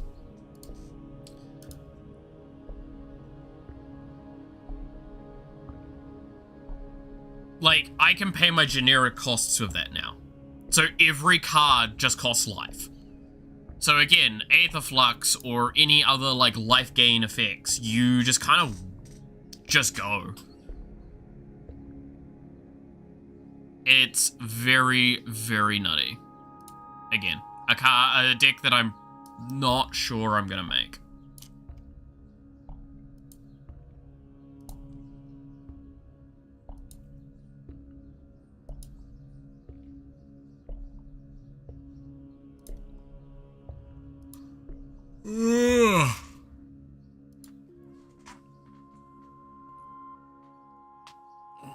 The city of potatoes of my uni essay. Yeah. To be fair, I need to finish up, like, I can probably keep going for another hour, before I need to, like, start getting ready to go into town to try and, like, capitalize on this EB game sale. With that, bye-bye. Catch you later, Matthew. Have a good one.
There we go. Alright. I don't really have much else that I'm going to probably do to this piece, I'm going to be honest. Because, like, I fucked up with this bit down here, and I'm not going to be asked to fix it. I tried some new things with the hair, learned a little bit from it, need to do something better next time. This has come out a little bit nicer now that I've fucked with it a little bit more and moved it around. And the face overall I'm very, very happy with. So, that's something I can definitely say.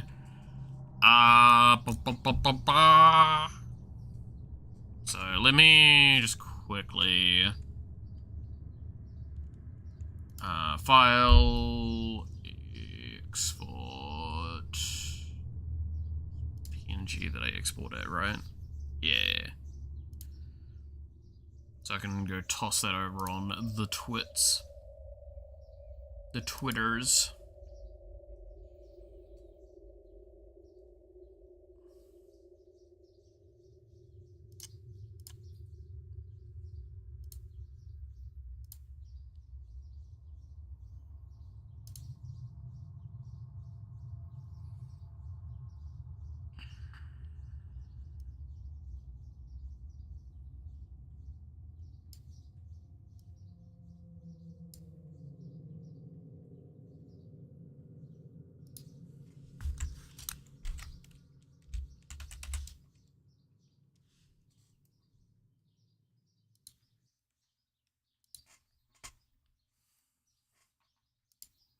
There we go.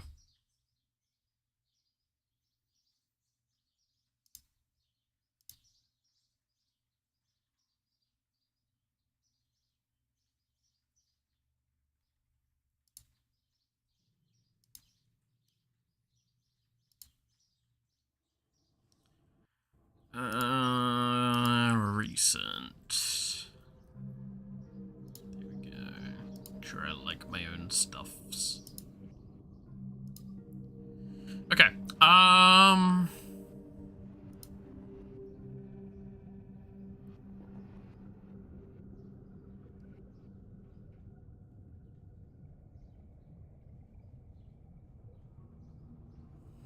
Do I want to work on any of the other things? I did do some sketches before stream to, like, warm up. We have this one that I did up just quickly because it's just sitting pose, and I did play around with trying to do more with the VTuber model. Where I was trying to, like, get some general poses to work with. Since, was it Sweeb did yell at me to,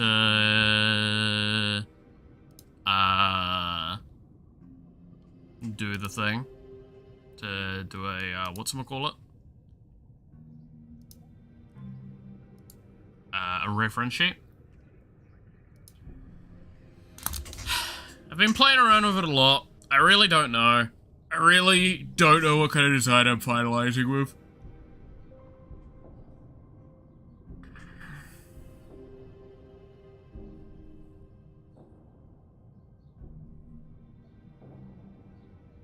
Because I did start playing around with, I want to start a new layer quickly in here. I did start playing around with the idea of,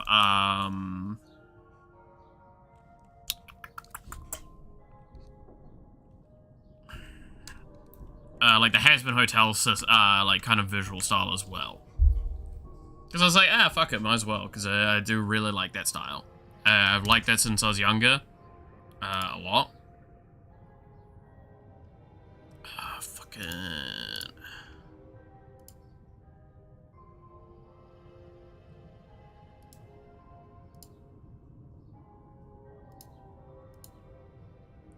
So, that is, like, one of the ideas I have.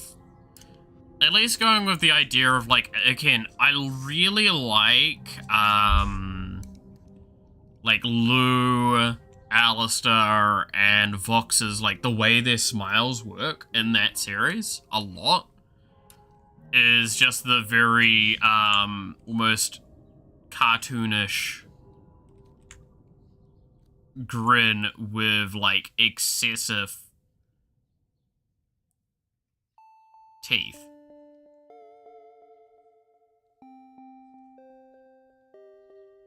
Right? Your Cheshire Cat almost energy. Like, I like it. I've always liked that sort of styling.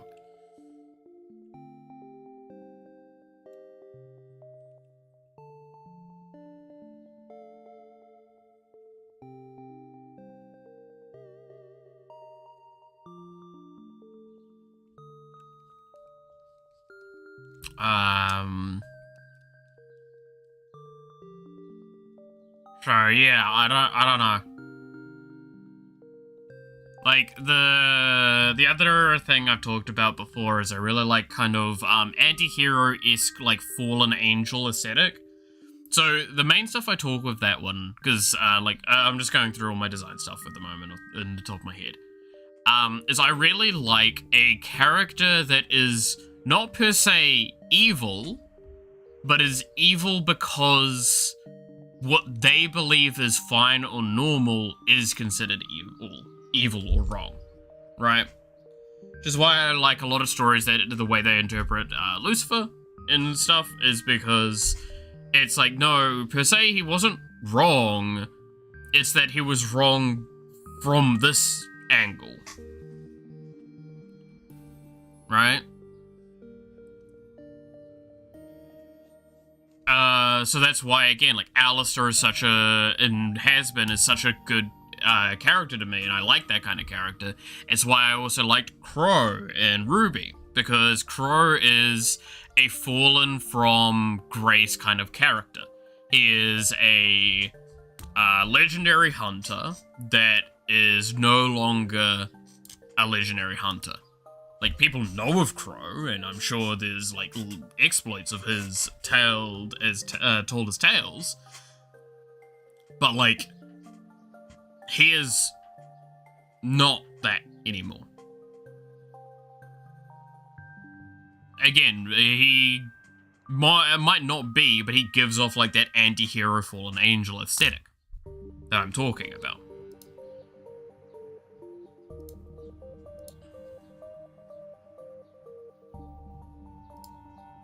So that's what I want to play with, is the idea of... Again, I kind of like Alistair because there's the term of, like, you're naked without a smile. Which I think was, like, one of the base points of Alistair's design. In fact, I believe that's actually how she found the VA for Alistair. Is there was a specific song where that is a lyric in it from a play, and she just looked on YouTube and found a ripped version of the guy that ended up being Alice's VA.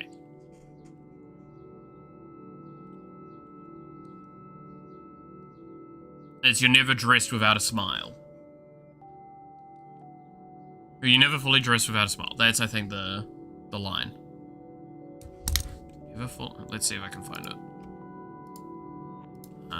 You're never Fully dressed without a smile. Annie, yeah, that's it. This one.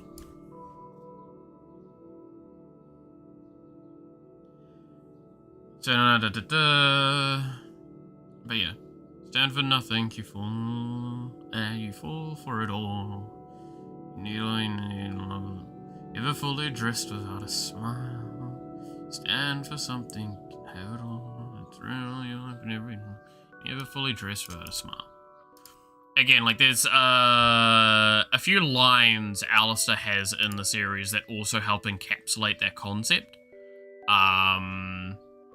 Which are like, it keeps your enemies guessing, it keeps your allies happy, like all these sorts of things. Like it inspires confidence in your allies, it keeps your enemies guessing, like these sorts of things. I'm like, yes, that is why having a character that's always smiling is menacing, in a sense. So I was playing around with that idea. And it's hard to do like an excessive, unnatural smile, even on an anime character. So I started moving towards that Has-Been Hotel idea, which is why the model, like these are laid out like this. I could thin them out even further, but I felt like thinning them out more caused problems.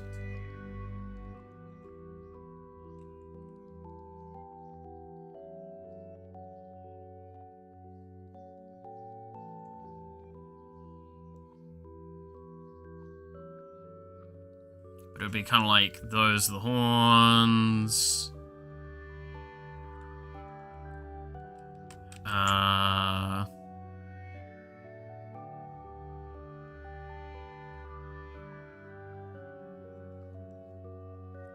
Or we have like, I don't know.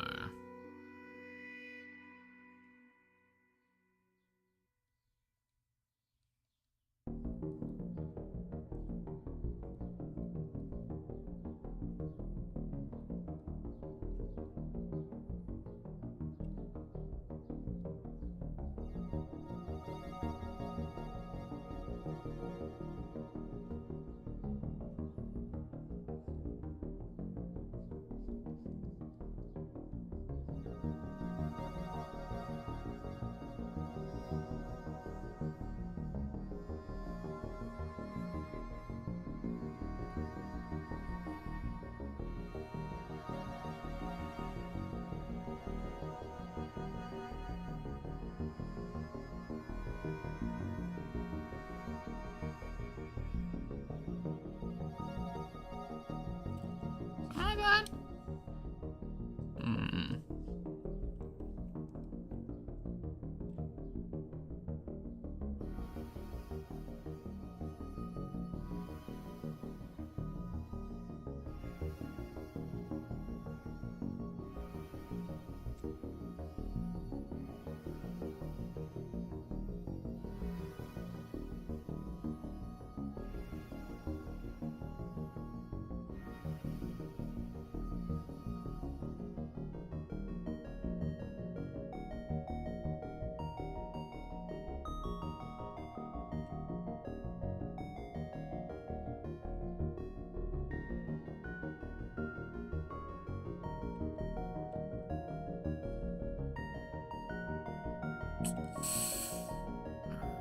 We have a thing there.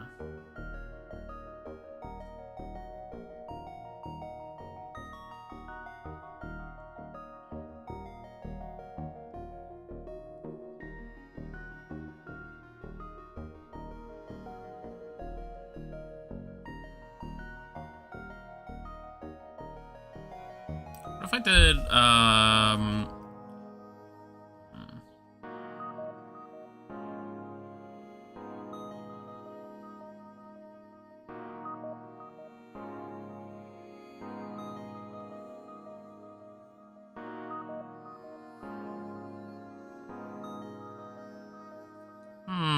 that's an interesting idea.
Something like that.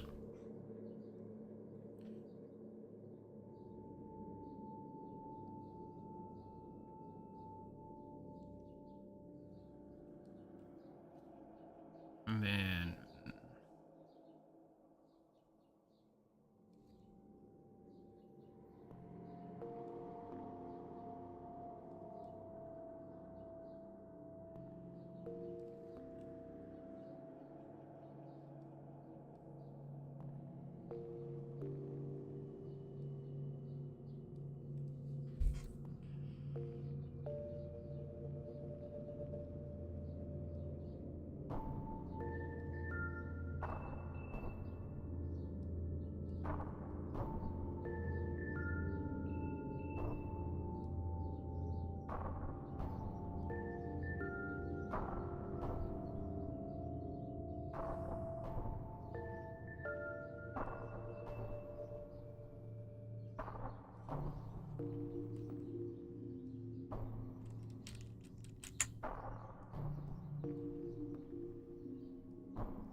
What about that as an idea?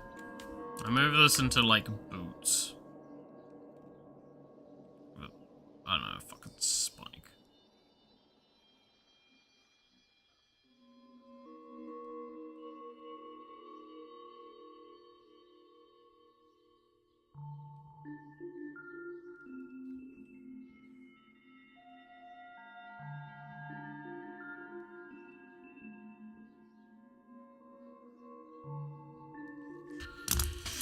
Maybe like that.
Okay, well that's a little bit more demented than I probably want to go with it, but...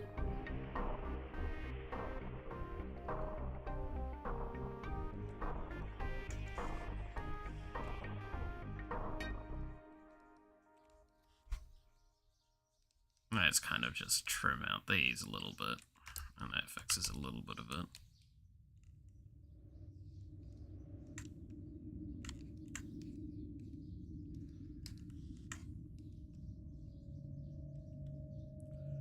Yeah, I was trying to play with the idea of like the...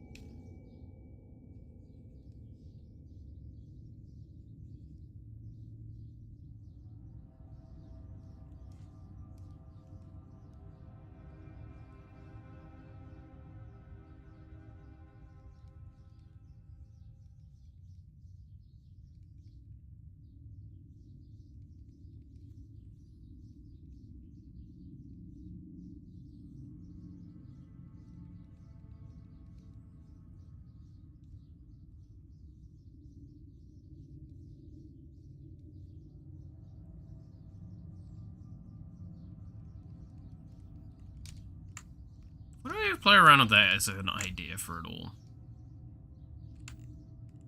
Just a loose idea.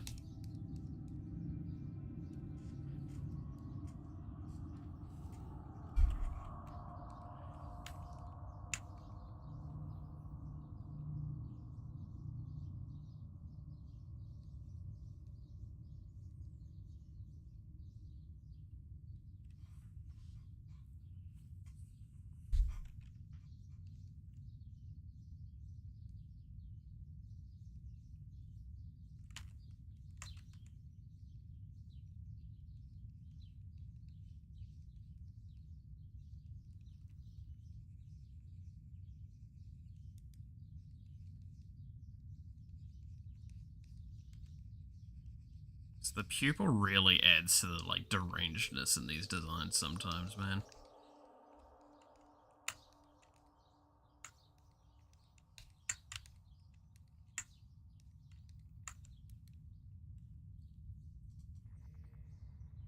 Hmm.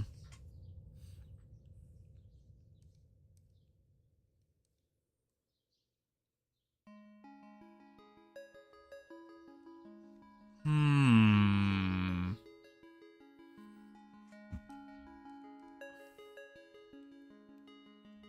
Do something like a lining to the coat.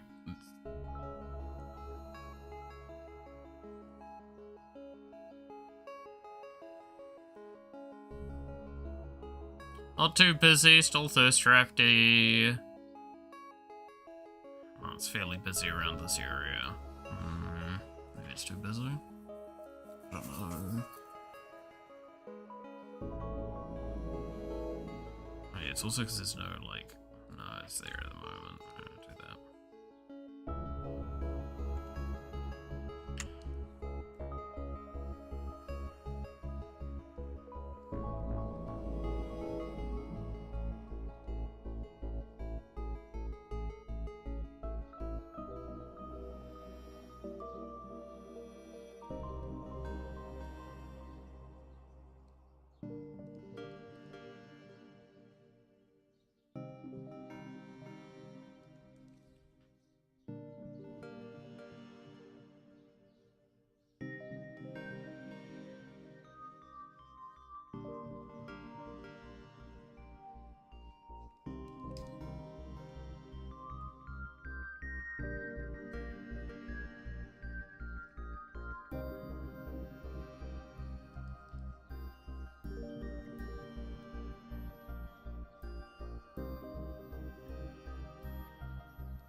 just that, probably.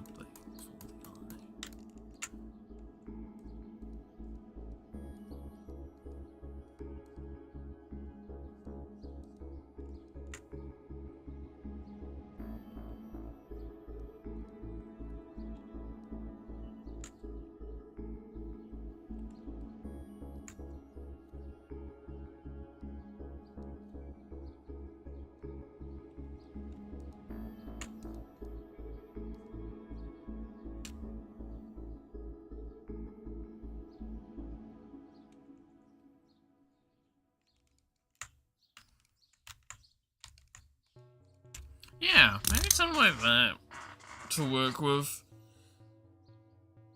Oh man, I don't know. I'm not good with this design sometimes.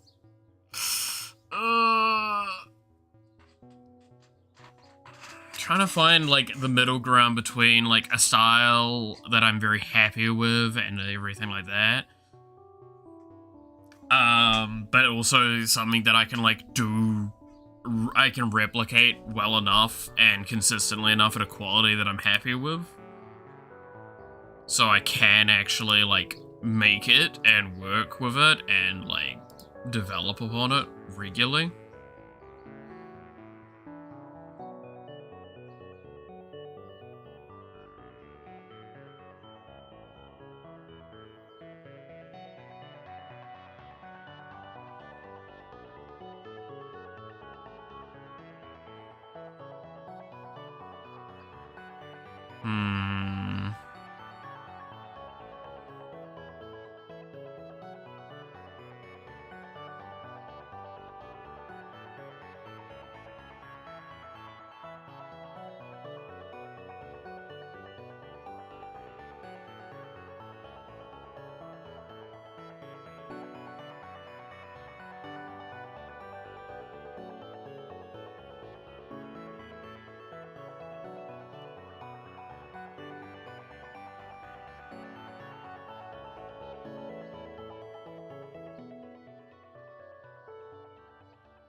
Okay. Oh, can we talk about how fucking we knew it? Fucking knew it. That,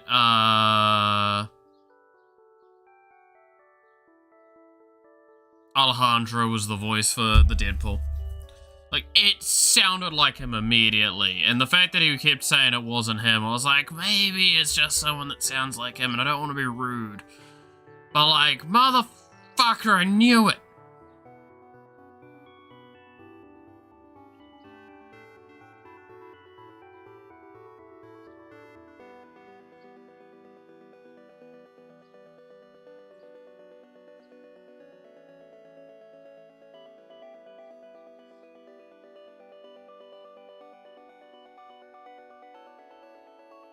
Fucking knew it.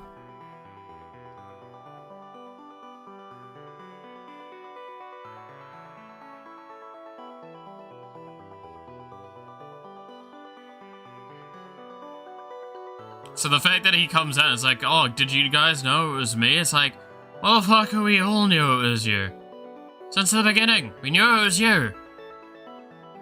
You lied.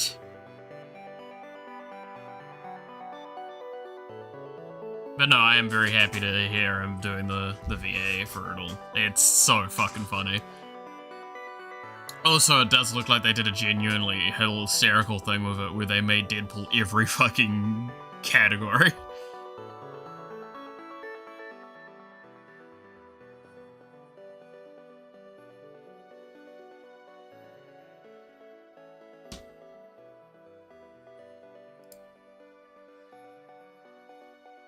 Tis the perfect way to do it.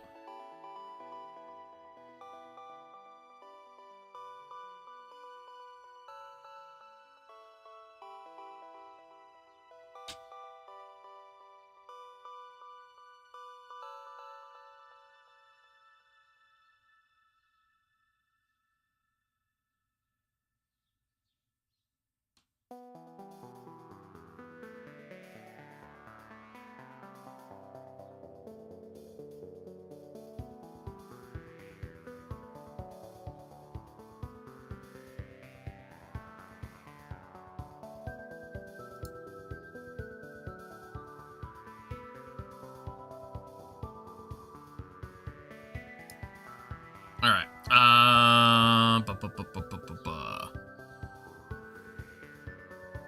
God, I look back over at him and he looks demonic as fuck. Yeah, I'm gonna have to do something about how I do the ratios for the smile and stuff if I was to take this approach. Cause it's just, I don't know, man. Designing shit's hard. From the ground up.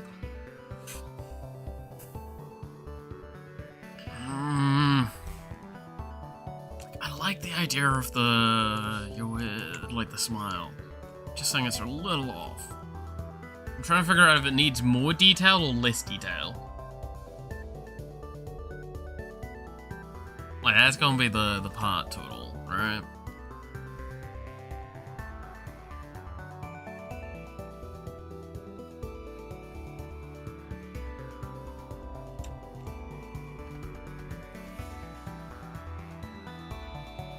I also feel like I still kind of want to have the long hair, but like long hair doesn't work if I want to do like the frilly collar.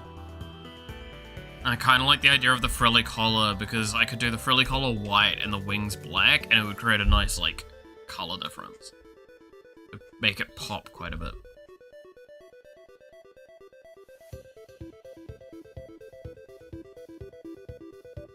Because like the other thing I'm thinking is what I might do is I'll see how hard it is to work with this idea. But I kind of want to see if I can make the horns like pseudo retractable. So like there's simpler horns, if no horns at all, to all the way full out. Because I like, if anyone's seen it, the difference between like the designs of Lou in Has-Been, where he goes from like normal to angry. Like, the sheer difference is really interesting. And I think it adds quite a bit. So I think it'd be a nice, interesting, flavorful thing to do. But maybe I'm fucking wrong. Maybe I'm just a dumbass. Maybe I'm talking up my ass with design. I don't know.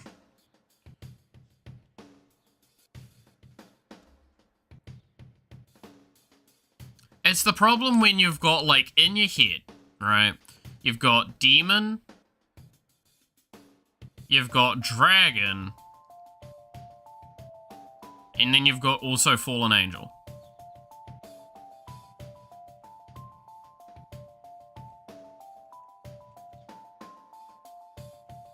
Right? Like, these are the three aesthetics that are in my head circulating constantly, fighting with each other to design this motherfucker.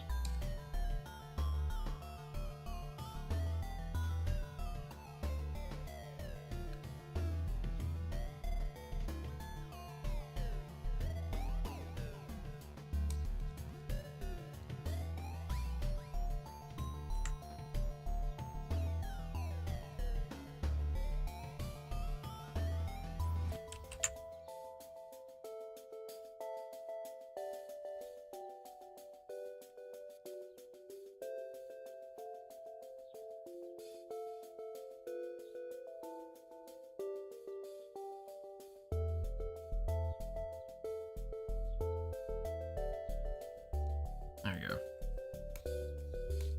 Writing everything down that we've been kind of, like, I've been just spouting about.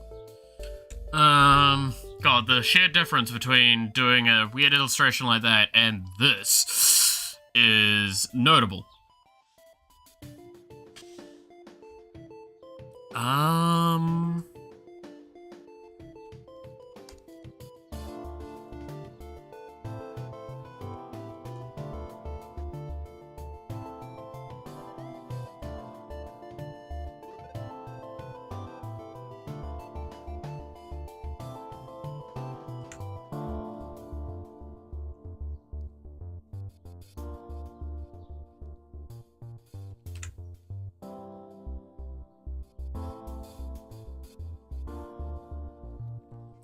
So shrink slash disappear with the horns.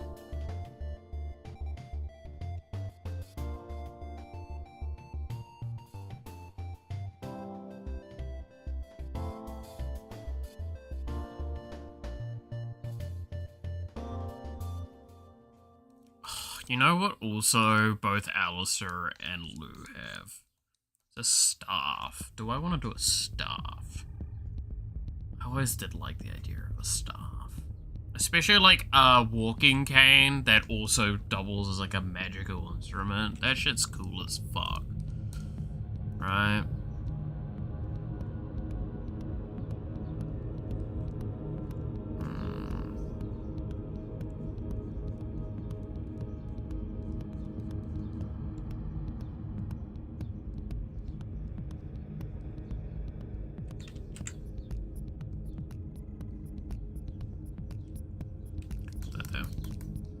Review over it later.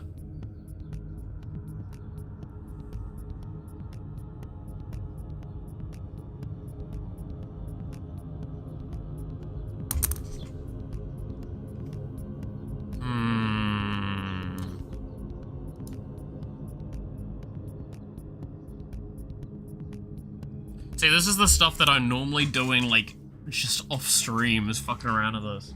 I'm just, like, it's itching my brain. I want to do something about it, but I don't know. Grr. Arg.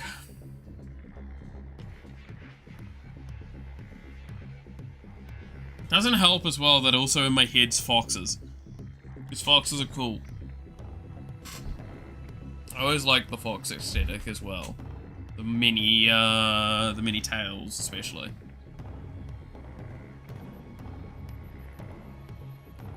Kitsune really, at that point. That sort of aesthetic. But that can't be mixed into this. It'd be too jarring.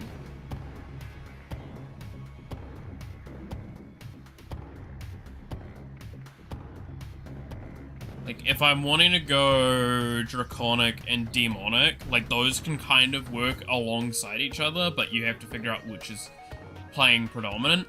Fallen Angel also works with demonic. So, like, those three can work. Fox starts adding a weird mix where I don't think you can do that without causing problems.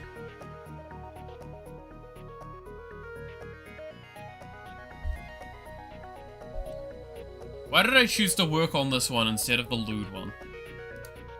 We had that as an option, but no, I'm gonna work on this thing, apparently. I guess I did too much lewd with this.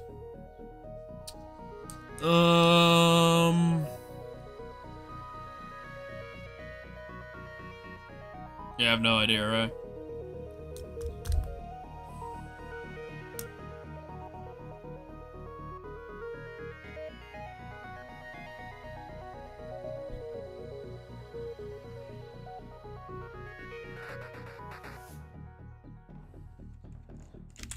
Should probably save this though.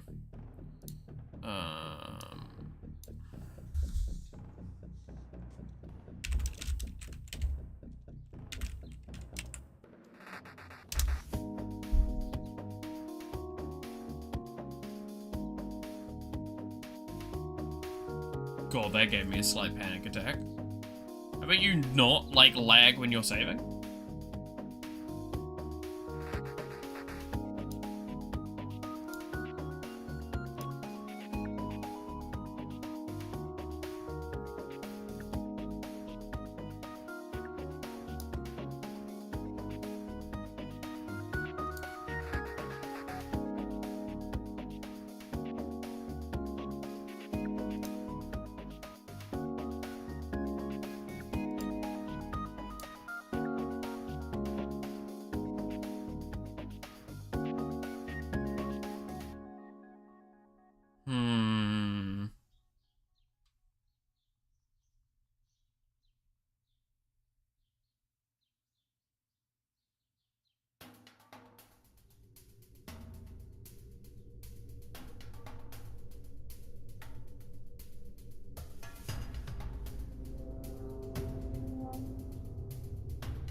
Yeah, I don't know.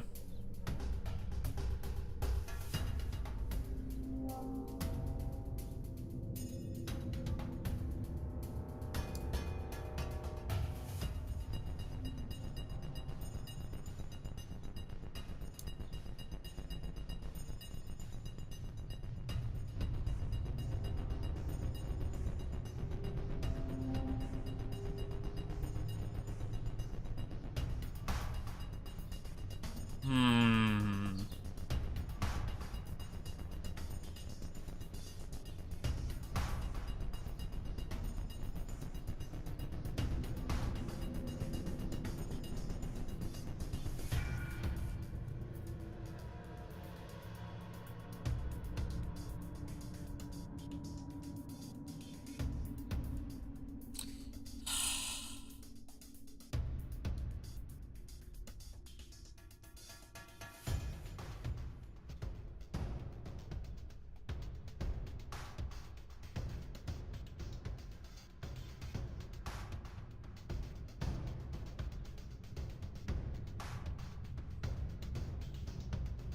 Yeah, no, I'm like just stuck in a loop of like thinking over different ideas.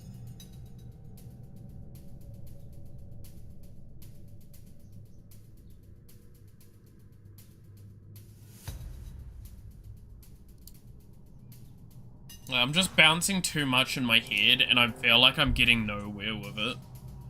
This is why I need to, I might post this to the Discord after stream. And just go like, hey guys, what do y'all think?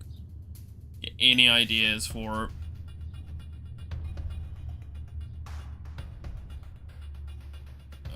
Let's, actually fuck, I'll do that right now.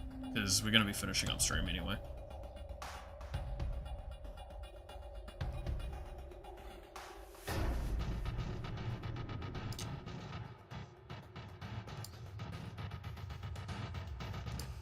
Alright, show off.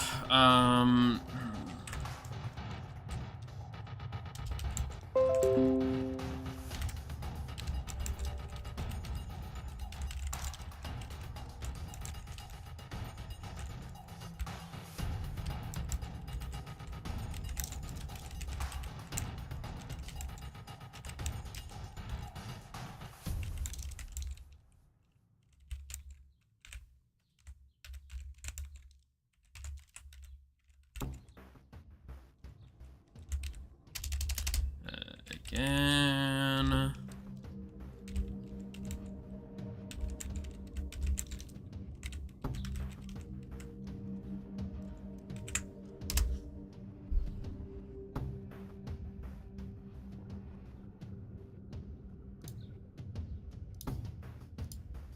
Alright, I'll toss that there.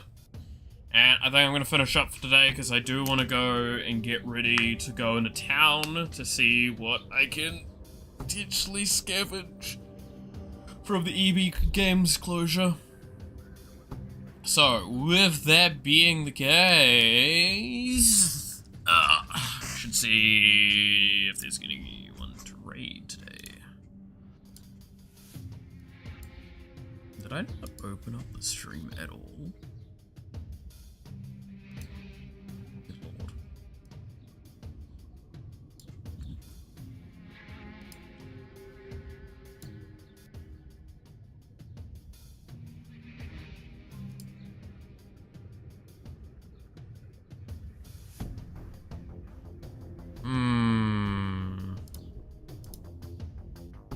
Is there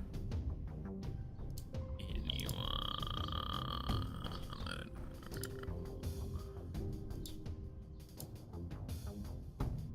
There is not. Okay. Well, I think we'll just finish up here for today then. So with that being the case, thank you so much for watching. Hope you enjoyed. You're awesome. Stay awesome. And I hope to see you again next time. Until then, bye-bye.